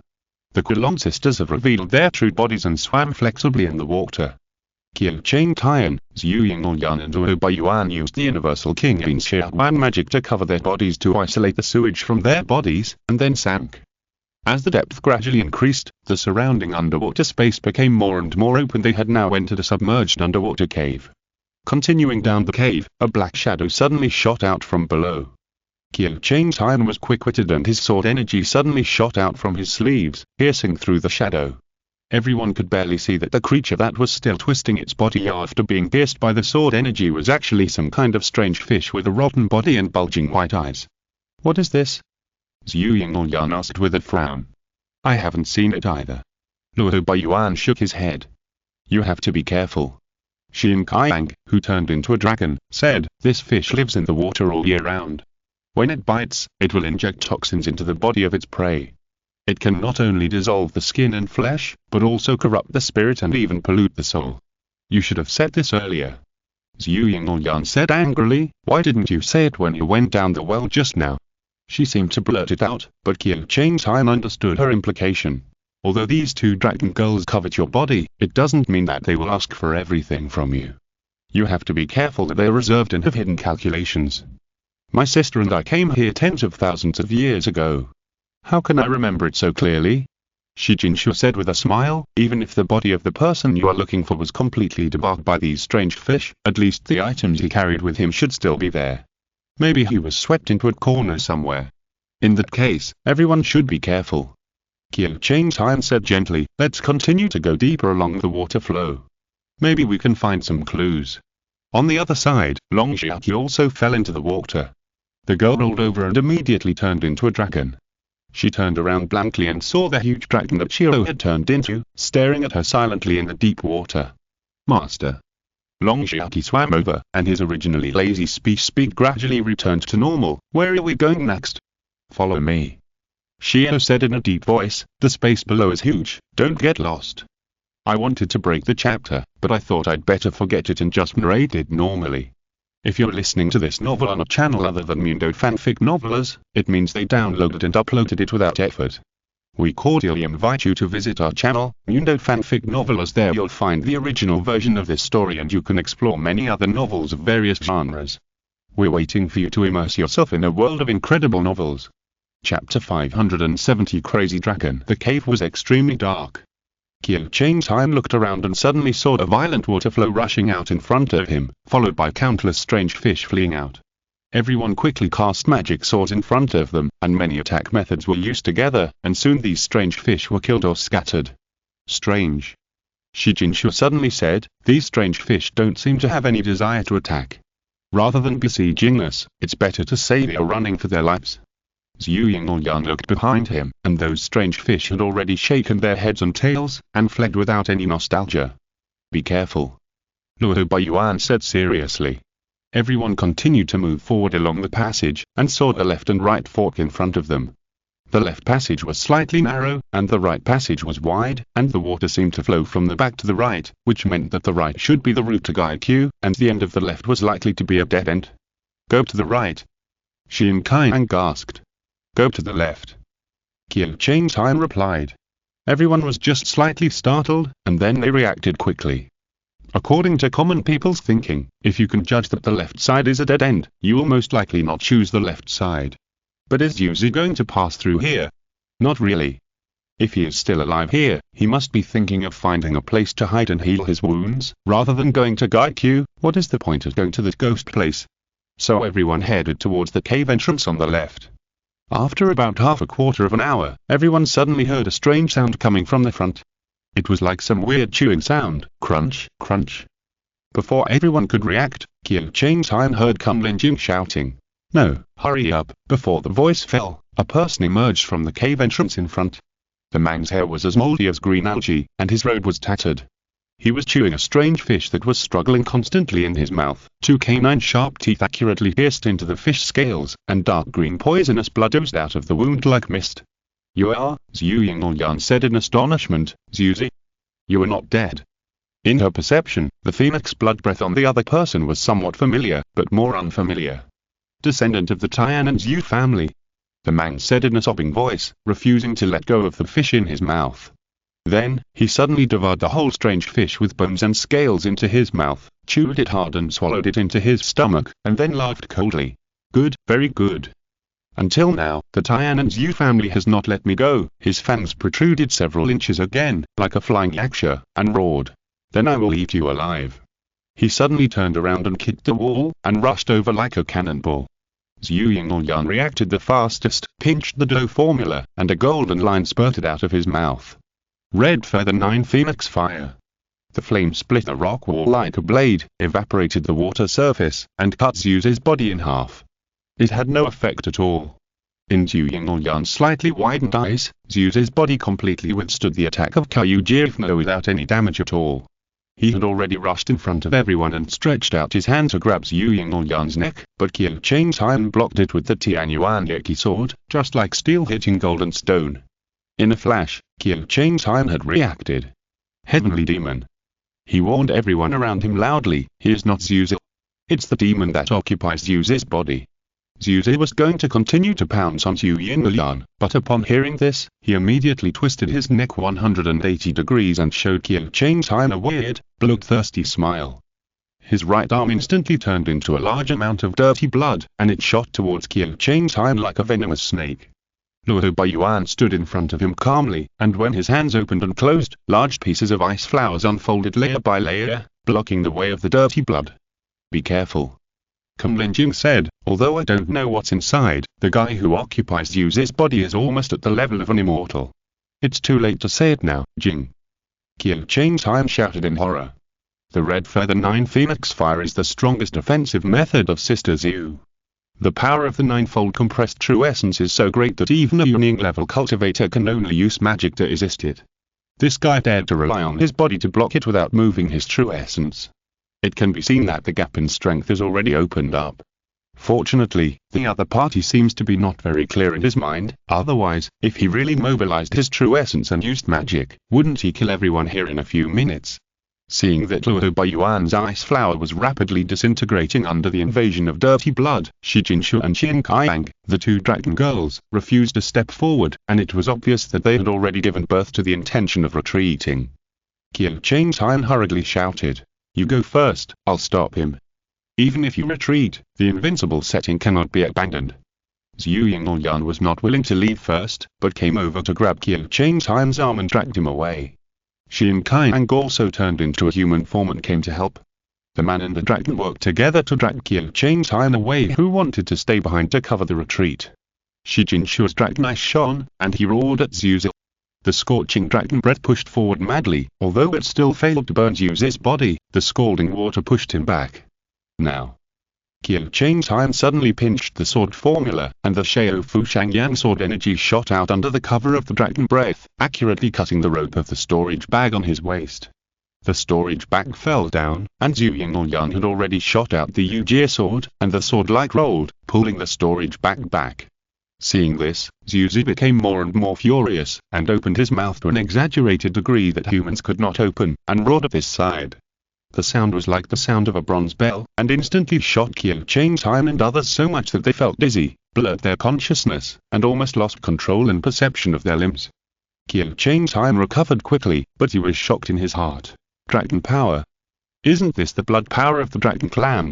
Could it be that the one occupying Zhu's body was an old monster of the dragon clan? Fortunately, I have the blood of a dragon and have practiced the corresponding cracking method. Otherwise, I would be shocked by the dragon's power and unable to move. Wouldn't I be slaughtered directly? Although the 2 dragon girls Shi Jinshu and Qian Kaiyang did not know how to crack, they were the bodies of dragons after all, and they reacted second only to Qiu Cheng's Han. Seeing Zhu rushing at them with his teeth and claws, they dared not stay for a moment, and immediately turned around and ran away without caring. Qiu Cheng's Han could only hold Zhu Yingyan with his left arm, carry Luo Baiyuan with his right hand, drag the 2 people who had lost their body perception away, and flee after the 2 dragon girls. Farther away, 2 dragons, one large and one small, were swimming in the sewage. Suddenly, they all turned their heads and looked down. What a strong dragon power! Long Xiaoqi exclaimed, could it be that senior? Probably. Xiao said in a tone of emotion, amazement, and even confusion, one of the ancestors of the dragon clan. Crazy Dragon. Chapter 571 Phoenix Feather Arrow. Qiu Cheng's Han held Sister Zhu in his arms, Sister Luo on his back, and followed the 2 dragon girls all the way to escape, almost complaining in his heart. They just came to find a stolen relic, how come even immortals appeared? This difficulty is too outrageous. I guess it was because Zhu was dragged into the water ruins and was possessed by the old dragon. Kunlun Mirror comforted him, I don't know how long the old dragon at the ancestor level has been trapped here. His mind is no longer clear. Even if he possessed Zhu's body, he couldn't completely debug his consciousness. From time to time, he still regarded himself as Zhu. Such an enemy has only the rank of an immortal, but in fact, he can't exert even 2 or 3% of the strength of an immortal. You don't have to worry too much. How can I not worry about facing an immortal? Kyo Chang's Time complained, forget it, just treat it as an advance rehearsal and adaptation for being hunted by an immortal. Zeus's crazy roar came again from behind. For that time being, he seemed to only release the dragon's power blindly, but even the dragon's power at the immortal level was not so easy to deal with. First of all, the dragon's might is 360 degrees without dead angles, which means that there is basically no way to dodge. Secondly, the dragon's might is invisible and colorless, and does not belong to the 5 elements. It is an attack on the spiritual consciousness, so there is no way to defend it. Finally, to sum up, at this stage, Kyo Chang's Time can only honestly take all the damage to deal with the dragon's might in the immortal realm. This damage is mainly a mental attack. Fortunately, Long Long has a deeper adaptation to the dragon's might through learning in the clan, and with the protection of the Kunlun mirror, he will not be shot to death by several rounds of mental attacks. But if he endures it a few more times, he will be shot into an idiot sooner or later. Everyone rushed out of the well of the underground water network. Only Shijinshu screamed, hurry up and block the well. Kyo Chang's Iron. Wait, use something to block the way of a demon clan ancestor. Are you crazy? Then, he saw Xian Kaiyang take out a seal and quickly offer it in the air. Well, isn't that the moving mountain seal? The seal suddenly turned into a huge mountain range, falling from the sky. With the Shuql head as the center, it flattened the entire palace and suppressed it under the towering mountain. Just as everyone breathed a sigh of relief, they heard Shijinshu shouting in fear again, run. As soon as the voice fell, the ground shook. The ground shook violently as if it was hit hard, and huge cracks instantly appeared at the bottom of the mountain, and they were still spreading upwards. Kyo Chang's Time and others were so frightened that they dared not stay any longer and quickly left the secret realm in the water. After about 10 breaths, the mountain was finally completely broken from the bottom, and countless stones rolled down like a landslide, quickly burying all the immortal buildings below, and the aquatic monsters who did not have time to escape were killed and injured. Finally, a huge dragon claw stretched out from the crack, grabbed the broken mountain, and then stretched out the rotten dragon head that was still bleeding. At this time, Zeus no longer looked like any human being. After Zhu Yingyan's appearance inspired his last will, the consciousness of Zeus had already burned itself out, and then his body was completely eroded by the dragon bloodliner. The wounded dragon crawled out of the ground and let out a tragic dragon roar that shook the earth. However, soon 2 similar dragon roars sounded, as if responding to his roar. The dragon opened its golden vertical pupils angrily, turned around clumsily and violently, and saw Shiro and Long Xiaoqi, who had turned into human forms, standing side by side in front of him. You. The dragon spit out angry human eyes, stretching its neck as if it wanted to choose someone to bite. You are the branch of sin. No, I am. Shio pushed Long Xiaoqi to her side. She is your heir, your majesty the crazy dragon. The dragon's figure stopped. After a while, his huge body slowly shrank, and soon turned into a tall old man with messy hair and beard. He looked at the somewhat nervous Long Xiaoqi and stretched out his broad palm. Are you my heir? Long Xiaoqi was silent for a moment, nodded and said, there are 2 consciousnesses in my body. I am the heir of the crazy dragon bloodliner.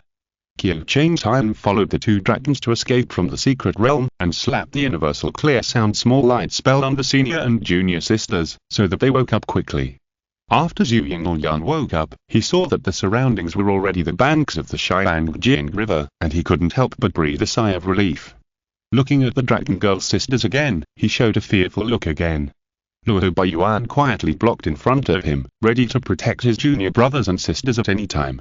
However, the dragon girl and her sister had no intention of starting a war.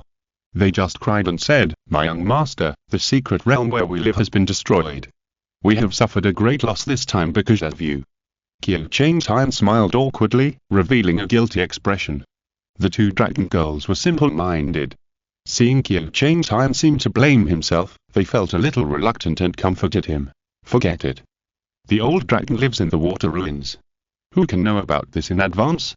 He will come out sooner or later. My sister and I heard that there is Don Huangdo in the southwest, which is very friendly to monsters like us, so we will go there in the future. If Mr. Kyo misses us, you may as well come to the southwest to see us. The dragon girls left reluctantly, only to hear Luo Baiyuan sighing and saying, although they are monsters, they have no hostility towards us.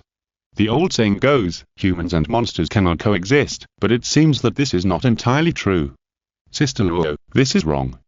Zhu Yingyan disagreed. If it weren't for the 2 dragons who were attracted by my brother's beauty, how could they be so easy to talk to? Didn't you hear how they treated Yuzi? At this point, she seemed to think that beauty was inappropriate to describe Kyo Chang Tian, so she changed her words again. The demon race is just like the human race, with its own joys, sorrows, anger, greed and evil thoughts. However, the resources in the cultivation world are limited. If the demon race rises, it will certainly squeeze the living space of the human cultivators. I have no personal hatred against the two dragons, but this will not shake my view of the entire demon race. Kyo Chang Tian laughed beside him. Junior sister, when the two dragon girls were present, your jealous expression was almost hanging on your face, and you still say that you have no personal hatred. Of course, in front of senior sister Luo, there is no way to expose junior sister's stage. So the three of them set off and returned to the Kunlun Mountains. Senior sister Luo went to report to the head of Zuya, and Kyo Chang Tian went back to the cave with Zhu Yingyan first to check the storage bag seized from Zuya. In this storage bag, there were 3 volumes of scriptures and a small feather arrow. This scripture is the secret method passed down by our ancestors Feng Tong, which specifically describes how to purify and upgrade the phoenix's true blood. Zhu Yingyan sighed and said, my Zhu family lost 3 volumes of the secret method, which led to the fact that the subsequent generations were inferior to the previous generation, and the chance of blood awakening was greatly reduced. This was the legacy and harm of Zuzi, and now it can finally be resolved. As for this phoenix feather arrow, it was refined by a certain immortal level phoenix ancestor from his true feather. Holding it can command all the flames in the world, even those that are not included in the 5 elements are not exempt. Kyo Chang Tian was amazed and took the phoenix feather arrow to play with it. He thought that my fox also has a magic weapon called Golden Crow True Fire Fan, which can release a large amount of Golden Crow True Fire, but her demon essence is not sufficient, and it is difficult to exert the power of the True Fire, so she doesn't use it very often unless she encounters a life and death crisis. If sisters Yu and the little fox face off in the future, I don't know whether the Golden Crow True Fire Fan is powerful or the phoenix feather arrow is overbearing. Hey, don't fight for me, it's not good, eh? Junior sister, if I remember correctly, isn't there something in the Queen Mother of the West's secret realm? Kyo Chang Tian suddenly remembered something and said immediately. The phoenix egg in the Sea of Red Lotus Fire. Zhu Yingyan also remembered it immediately.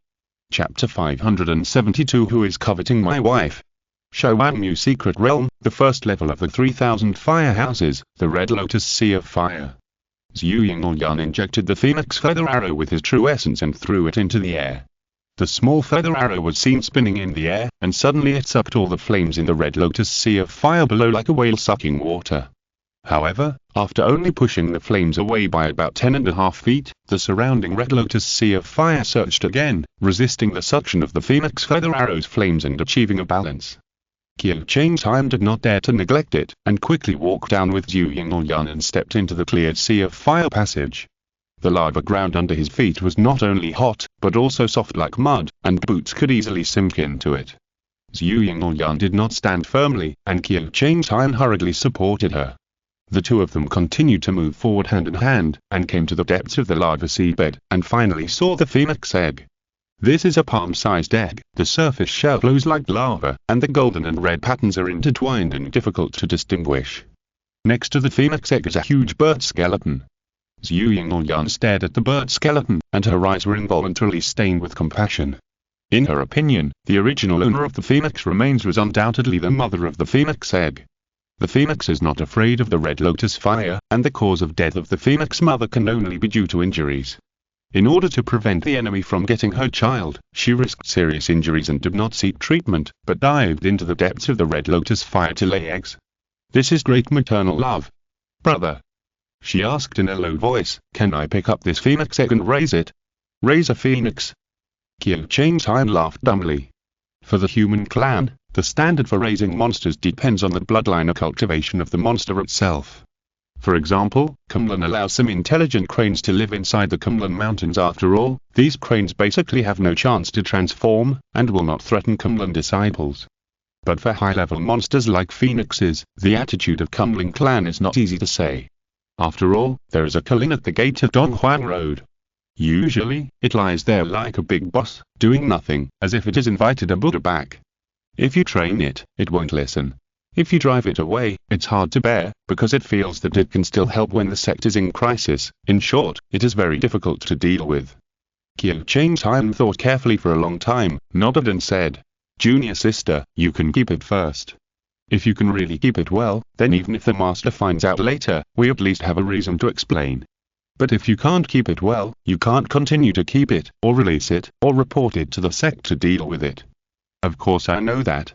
Zhu Yinglian, like all first-time pet owners, has almost unlimited confidence in herself, and said calmly, as the phoenix fairy of the Tian and Zhu family, "If I can't even handle a newly hatched phoenix, won't I be laughed at by the world?" So she bent down to pick up the phoenix egg. The moment her finger touched the eggshell, the phoenix egg immediately turned into a golden red stream of light and rushed into her finger. Zhu Yinglian. Qiu Changtian. In the sea of consciousness, Zhu Yinglian only heard a clear and melodious female voice saying, "You are the descendant of the Tian and Zhu family, right? I will borrow your body for a while. When my soul is fully nurtured, I will pass on the supreme magic of the phoenix family to you." Zhu Yinglian showed a look of horror. Kunlun Mountains, Yuxu Palace. Ziwi sect leader put two fingers together and pointed at Zhu Yinglian's eyebrows.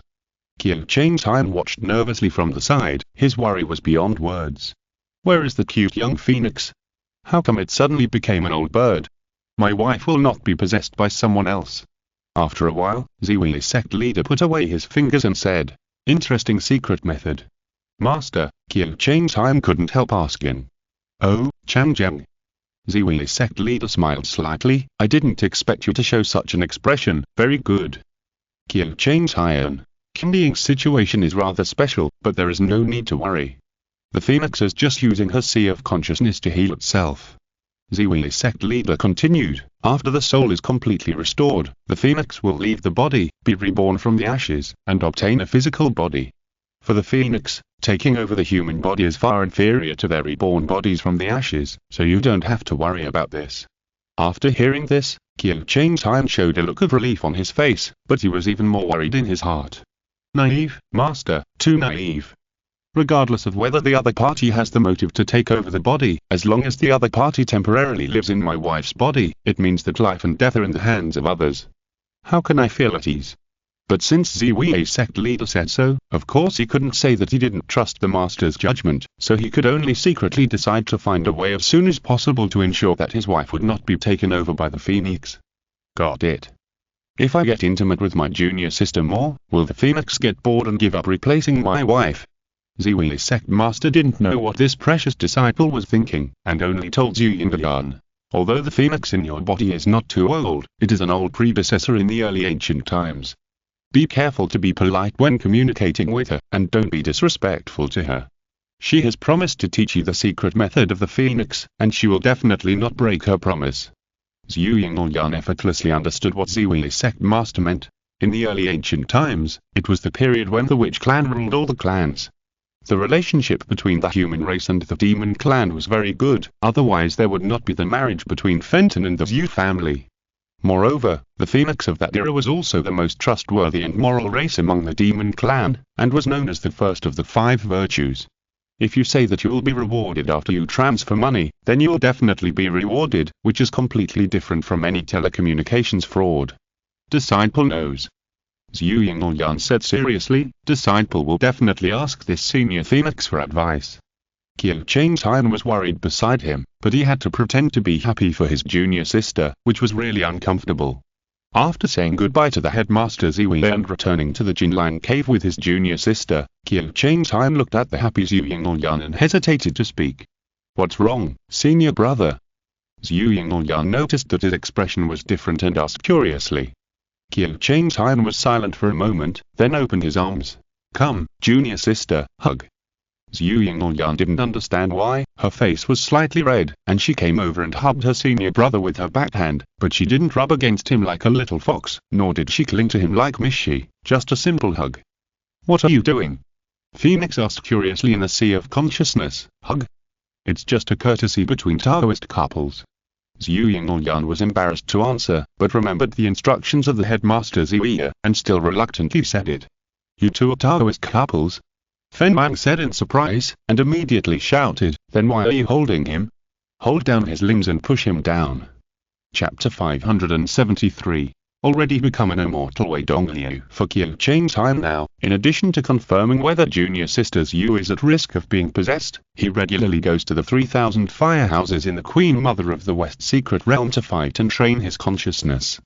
Zhu Yinglian also followed Qiu Chang's time to temper his consciousness and scoured the golden armor warriors in the firehouse.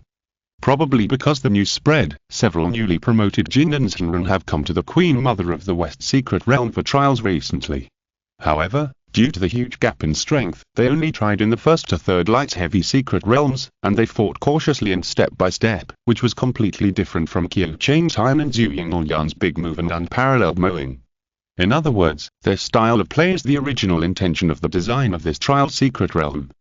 Qiu and Zhu, who kill so many people and treat the trial levels as a game, are the alternatives among the alternatives.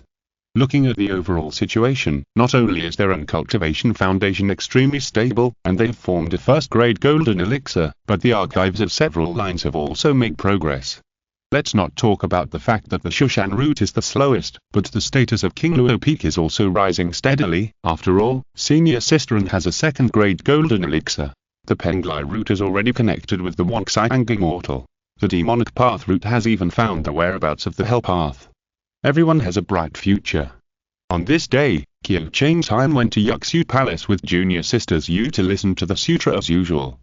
After the lecture, the head of Ziwei did not let everyone disperse as usual, but suddenly said, "I think you have heard about the recent changes in Mount Watai." Qiu Chang's Haiyan. What changes? In the lecture room, the Jindan's Henren was half at a loss and half frowned. The foundation building disciples were all confused. Among them, Senior Sister Zhao Xiaoran, who was in the Jindan realm, spoke out loud and said first, "I heard that the Mortal Dao suddenly had a new leader named Wei Dongliu, holding the long-lost Wangxiang Zhuexian sword. He not only reunited the scattered Mortal Dao, but also destroyed all the large and small Buddhist temples in Mount Watai. Now Mount Watai has completely turned into a demon cave, and Wei Dongliu also called himself a master of Hunyuan, sitting on an equal footing with the other 5 sect leaders. I wonder if this is what Master wants to talk about." Qiu Chang's Haiyan. What? The Wangxiang Zhuexian sword is in my hand? How come I didn't know? Thinking back carefully, he realized that it had been almost 3 years since Kunlun was obsessed with practicing with Junior Sisters Yu. 3 years, for the down-to-earth Kunlun cultivators, is just a blink of an eye. But for the ever-changing and ever-changing outside world, earth-shaking changes may have already occurred. It is not impossible that something happened to his Weimojin archive. That's right. Ziwi's sect master said leisurely, as the saying goes, the higher the Tao, the higher the devil. The competition in the demon sect has always been cruel, and there is a saying that it is like sailing against the current. In Kunlun, if you are lazy in practicing, you'll just be indistinguishable from the crowd. But in the demon sect, if your cultivation is low, you will be slaughtered at will. The era of great strife is imminent. You must not continue to neglect the Tao, otherwise it will be too late to regret it in the future. Ziwi's sect master waved his whisk, indicating that everyone could leave. Qiu Chang's time waited for a long time, and found that the master did not ask him to stay, so he could only leave with Junior Sisters Yu. After leaving the lecture room, the two saw that Senior Sister Zhao Xiaoran had been surrounded by everyone and was being asked about Wei Dongliu's situation. This is of course true. Wei Dongliu has been declared an enemy of Buddha by many large temples, and I think it will be revealed in the near future. The Wangxiang Zhuexian sword? Of course it's true. It is said that whenever Wei Dongliu draws a sword, even the old monks with Luo and Oguo can't withstand it. I think Wei Dongliu is already in the realm of immortals, or at least in the high level of Yuanying realm? I don't know. The elders estimate that he should be at the level of golden immortal or above, otherwise he would not be able to exert the power of the Wangxiang Zhuexian sword, not to mention that he is said to have subdued a flying yaksha and used it for his own use, that is the flying yaksha that is about to evolve into a drought demon. It's true, why would I lie to you? Hearing this, Qiu Chang's time couldn't listen anymore. If I had the realm of immortals, would Kunlun still be so peaceful? I would have stolen all your pieces of the sky repairing stone long ago. Brother. Zhu Yinglian, who was standing next to him, saw that he looked serious and thought that he was worried about Wei Dongliu, so she comforted him. Brother, don't worry too much. If Wei Dongliu is really in the realm of immortals, I think there are elders in the sect to support him, so you and I don't have to worry. Qiu Chang's time smiled bigly. Am I worried that I can't beat Wei Dongliu? I'm actually worried that he can't beat the elders in the sect, okay? Whoever brags that I'm in the realm of immortals, I'll get angry with him. What is the Wuxian sword? Fen Wang suddenly asked. So Zhu Yinglyan began to introduce the 4 swords of killing and trapping to Fen Wang again, while Qiu Changtian returned to Jinlan Cave at both absent-mindedly. In the next few days, he found out through various connections that it was true that Wei Dongliu unified Mount Watai. It is not difficult to integrate the mortal path, but it is a bit scary to unify Mount Watai. You must know that the mortal path was in a state of great division in the past. Not only were there many demons dancing in various side sects, but there were also large and small Buddhist temples infiltrating it, trying to radiate Yunzthong and Jimji areas. The environment can be said to be very chaotic. The result was a sudden unification. How abnormal must the strength of this mortal sect leader be? Moreover, various evidences have proved that Wei Dongliu has indeed mastered the Wuxian sword. With one sword, all immortals below the level of immortals are crushed into powder. Even the strongest nascent soul cannot resist it. No wonder Kunlun Tai King sect is so nervous, and even the head of Ziwi's sect specifically mentioned it. Well, here comes the question. Who will give me a Wuxian sword? A 90% new one will do. Brother. Zhu Yinglyan returned to the cave and said, accompany me back to the Zhu family. I want to return the secret scroll to the clan. Qiu Changtian had no objection, so he accompanied his sister on the sword back to Tian'an. After returning the secret scroll to the clan, Qiu Changtian was about to say goodbye and leave, but the head of the Zhu family grabbed his arm and asked repeatedly, my dear son-in-law, I heard that the Fanxingde was integrated by someone. Is it true? It is true. Qiu Changtian replied, the sect is currently discussing countermeasures. Oh. The clan leader said worriedly, there are rumors that the new leader of the Fanxingde, Wei Dongliu, has conceived a first-grade immortal infant. I don't know if it is true or not. Qiu Changtian. In terms of the preciousness of the rank, the immortal infant is even higher than the first-grade golden elixir. After all, the first-grade golden elixir may not necessarily produce an immortal infant, but an immortal infant must be born from a first-grade golden elixir. The reason why that clan leader is so worried is naturally that he is afraid that Qiu Changtian, the son-in-law of the Zhu family, will be robbed of his reputation as the best in the world by Wei Dongliu. It is really killing his own prestige, which makes people completely speechless. Therefore, Qiu Changtian could only comfort the old patriarch. It is unknown what Wei Dongliu's true cultivation level is. The sect means that we cannot rule out the possibility that he is just averaging cultivation and is just using the Wuxian sword to commit crimes. Alas! The old patriarch was still worried and sighed. To be able to activate the Wuxian sword to that level, he must be either an immortal or an immortal infant. What other possibilities are there? The era of great strife has come in, and our Zhu family must prepare as soon as possible. Chapter 574. The Weird Dragon Boat Festival Competition. Before long, almost all of Kunlun knew about the new leader of the demon cult, Wei Dongliu. Not only that, everyone was fanatically discussing and speculating about the realm of Wei Dongliu's strength, such as whether he was in the nascent soul realm or the immortal realm, or if he was an immortal, would he be a golden immortal or a dailyo golden immortal. After all, when Wei Dongliu unified Mount Watai, he was said to have demonstrated very profound magic skills in the process of destroying countless unorthodox sects and large and small Buddhist temples. Some cultivators swore that when Wei Dongliu destroyed the Buddhist temple, there were gusts of gloomy winds and layers of evil clouds in a radius of thousands of miles. Gods and ghosts were afraid, and the sun and moon were dark. He was simply an old demon and a supreme evil. Some cultivators also analyzed seriously that Wei Dongliu had been hiding his strength. No one had noticed his existence in the past. Now he suddenly appeared in the world with a fierce reputation. There must be a huge conspiracy behind him. There are even Kunlun monks who are convinced that this is a big chess game played by the Heldo, with the world as the chessboard and all living beings as chess pieces, and Wei Dongliu as the most critical general on the chessboard, with the sword pointing at the 3 pure ones of the Orthodox Church, and turning the world into purgatory.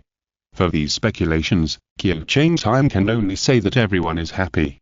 He really wants to go online with Wei Dongliu's account to see what is going on. However, this involves a question. When did the Wuxian sword get it?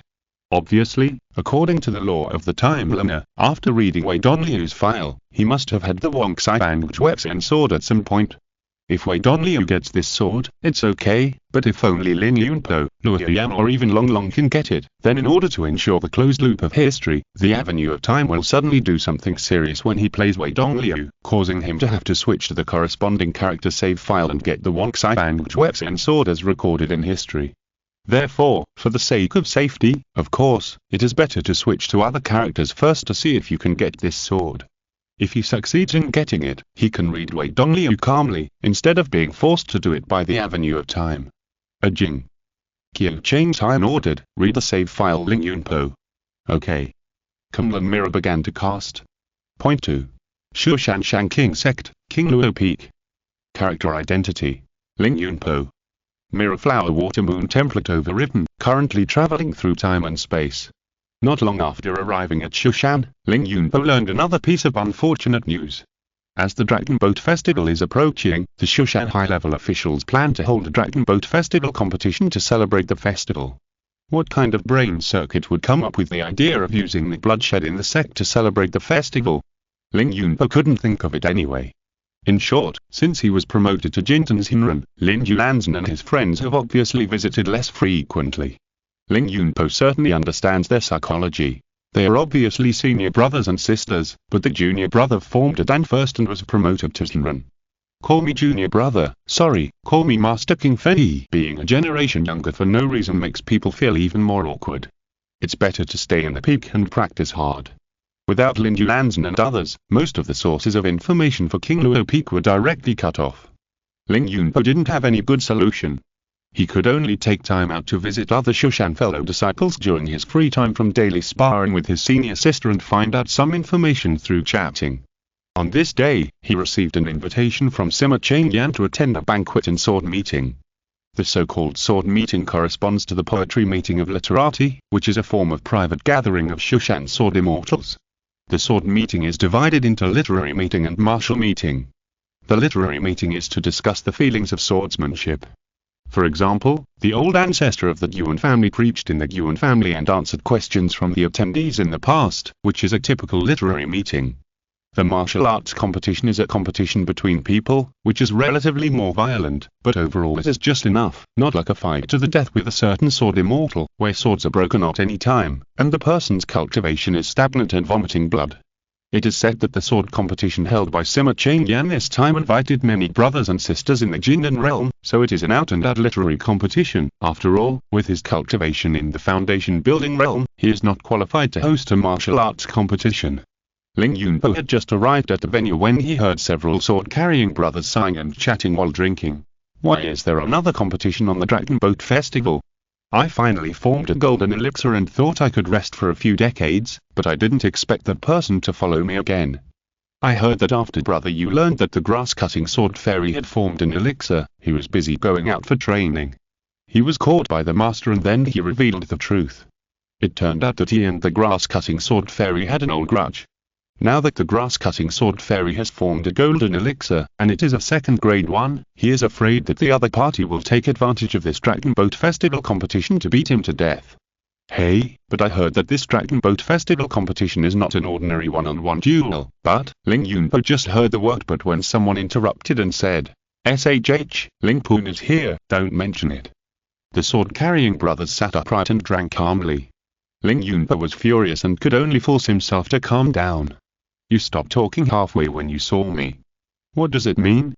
Even if you were afraid of me, you should still call me by my Taoist name King Fengjianren. What's the point of calling me Lin Poon? It's fine to call me by my name, but you even said my name backwards. I think you are tired of living. He entered the venue with a blank expression and a gloomy face, so the chatter around him quieted down. Everyone stopped talking at the same time, just drinking to cover up the embarrassment on their faces and the guilty conscience inside. Sima Changyan, who presided over the sword meeting, was also very troubled. Of course, he knew that Anzisu had formed a second-grade golden elixir, so that now the golden elixir masters in Shushan are almost all in danger. Well, it's a bit exaggerated to say that everyone is in danger, mainly because the newly promoted golden elixir masters of the Shin level have a strong sense of crisis. As for the Zhongyan level and Yue level, because there is a generation gap with Anzisu, they have not fought much and don't know the horror of the mowing sword fairy, so they don't take her seriously, and only have some negative impressions. However, Sima Changyan doesn't know those older brothers and sisters. Almost all the Jin and Shenren who are familiar with him had ascended from the Foundation establishment realm in that past 100 years, and they had not yet formed a special superiority over the disciples in the Foundation establishment realm. Therefore, when they saw Ling Yunpo walking into the venue, everyone immediately thought that he was the junior brother of the second-grade Jin and mowing sword immortal, so that the atmosphere around them quickly became cold, as if they had suddenly jumped from the dog days of summer to December, making people lose interest in chatting. Ling Yunpo looked around and nodded to Sima Changyan. Sima Changyan was a man of great talent after all, and he quickly picked up the wine glass and said with a smile, "Oh, junior brother Lin is finally here. No, I should call you King Feng Xinren, and congratulations on your successful Dan formation. Ha ha ha ha. You're welcome, it's just a fluke." Ling Yunpo also picked up the wine glass and accepted his toast. Seeing that Ling Yunpo's attitude was pretty good, and that he was not arrogant because his senior sister was a second-grade golden elixir, nor was he furious because Sima Changyan called him junior brother Lin, everyone breathed a sigh of relief and started chatting in low voices again. By the way, Ling Yunpo thought that Sima Changyan was also well informed, so he asked tentatively, "Any news about the Dragon Boat Festival competition this time?" "It's like this."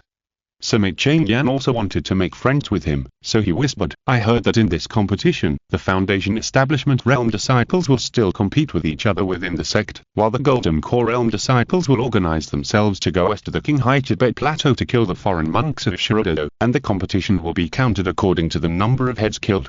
"Oh?" Ling Yunpo nodded. "Why would they go to Shirodado for no reason?" "Who knows?"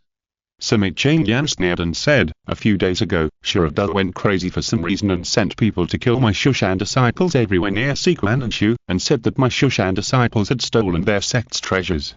I think the higher-ups are also dissatisfied with this, so they plan to counter Shirodado and severely kill their spirit." It turned out that something was lost, Ling Yunpo suddenly realized. Alas, who careless person was, who picked up the blood knife of Shirodado by mistake, which led to such a conflict between the two factions. He really did a lot of bad things. Chapter 575. Western Expedition to the Plateau. After returning to King Luo Peak, Ling Yunpo told Sisterin about everything. In short, it's because the sect's treasure was stolen, and the Shirodado has been constantly ambushing my Shushan disciples recently, so the higher-ups plan to organize Jin and Shenren to eliminate the demon gods, and make this the official content of the Dragon Boat Festival competition. If you ask me, even though it was Shushan that initiated this, the responsibility lies entirely with the Shirodado. It was clearly they who didn't take a good look at the sect's treasure, so how can they blame our Shushan sword immortal? Maybe the person who picked it up originally wanted to return the item to the original owner, but when he saw you're being so unreasonable, he changed his mind and decided not to return it. Junior brother, you're absolutely right. Zisu said Absentmin did it, and it was obvious that his thoughts had all gone to the competition. Another shark. Great, I'll kill 10 of them. Ling Yunpo naturally knew what his senior sister was thinking. In fact, senior sister and junior sisters you have many similarities, but also different points. The similarity is that both of them have relatively strong personalities. In the world of cultivation, female cultivators, if their personalities are not strong, often find it difficult to join the ranks of strong people among their peers. The difference is that Zhu Yingyan just doesn't want to lose, and losing to others will make her feel humiliated unless she really can't beat them. But if there is no one ahead of her, she won't force herself to compete with others. But Zisu was completely different. After all, she was led astray by her father Sujian since she was a child.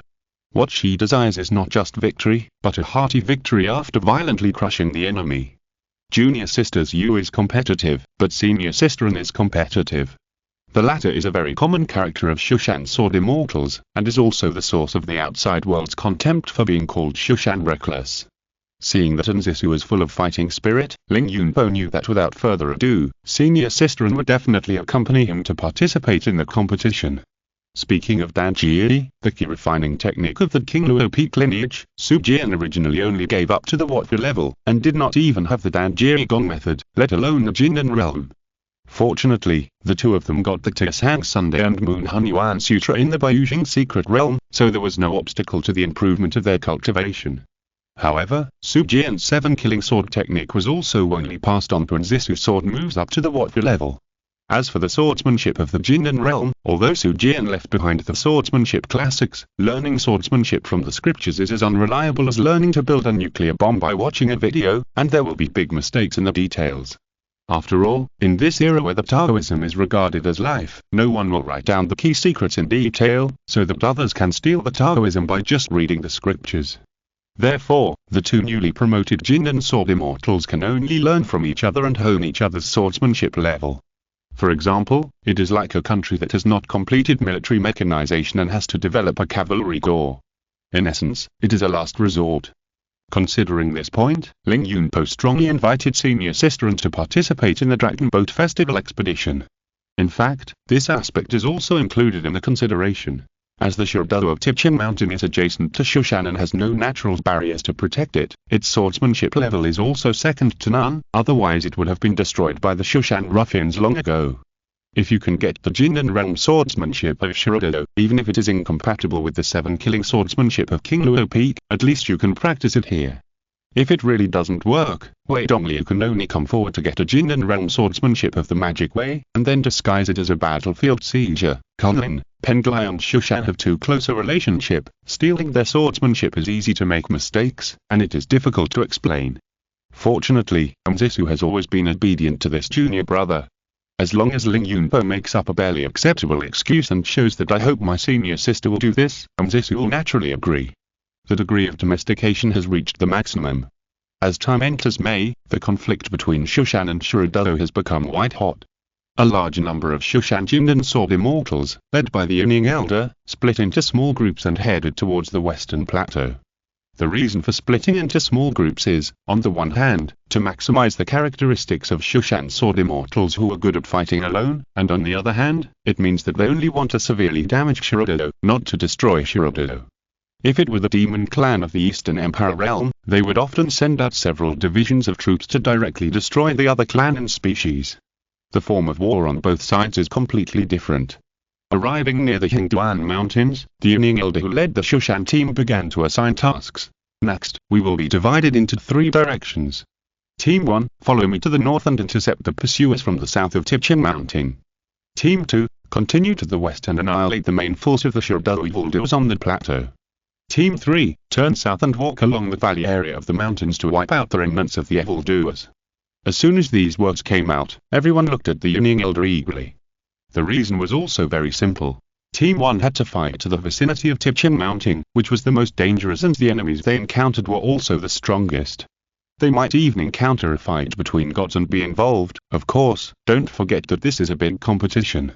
When the results of the enemy annihilation are finally counted, Team 1 has the highest probability of winning the championship and can also get the subsequent rewards from the Shushan Shanking sect. Team 2 had to fight from here to the north of Tangela Mountain. This area was a high incidence area for Shurdo monks. It was here that Ling Yun broke through the tribulation in the past, but because the connection with Tipchen Mountain was cut off by Shushan Team 1, the quality of the enemies encountered by Team 2 was likely to be inferior to that of Team 1. Although the probability of winning the competition is not high, the biggest benefit is not the sect reward, but the enemy's spoils after the battle. When it comes to fighting, Shushan Sword Immortal has almost absolute confidence. As for the third team, although it is said that they want to block the mountains and valleys on the southern edge of the plateau, the monks who choose to escape from the plateau area to the south are originally some weak fish. In addition, the terrain is relatively complex, sometimes snowy mountains, sometimes rainforests. Travel adventure is good, but to chase and kill any enemies, it can only be said to be unrealistic. Unlike everyone vying to be assigned to a team, Ling Yunpo watched coldly from the side and sneered in his heart. It is naturally best to fight near Tipchen Mountain, but the premise is that there must be a master elder to lead, such as the opponent sends out the Yuning enemy, and the Yuning elder of your own family goes up to intercept, so that the Jindan Shinran can fight with ease.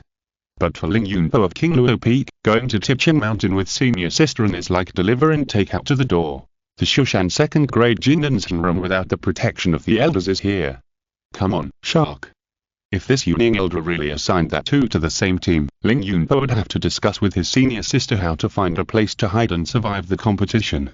Fortunately, no matter how much the Shushan high-level officials discriminated against the Wen King's dream, they were not so crazy as to push the younger generation of the second-grade Jindan out to die.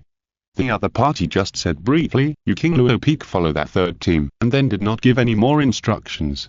Ling Yunpo secretly breathed a sigh of relief, while Nzisu's expression was obviously a little regretful, knowing that he could not kill to his heart's content. After the team division was completed, the Shushan Sword Immortal team was divided into 3. Among them, Team 2 had the largest number of people, but Team 1 was the strongest.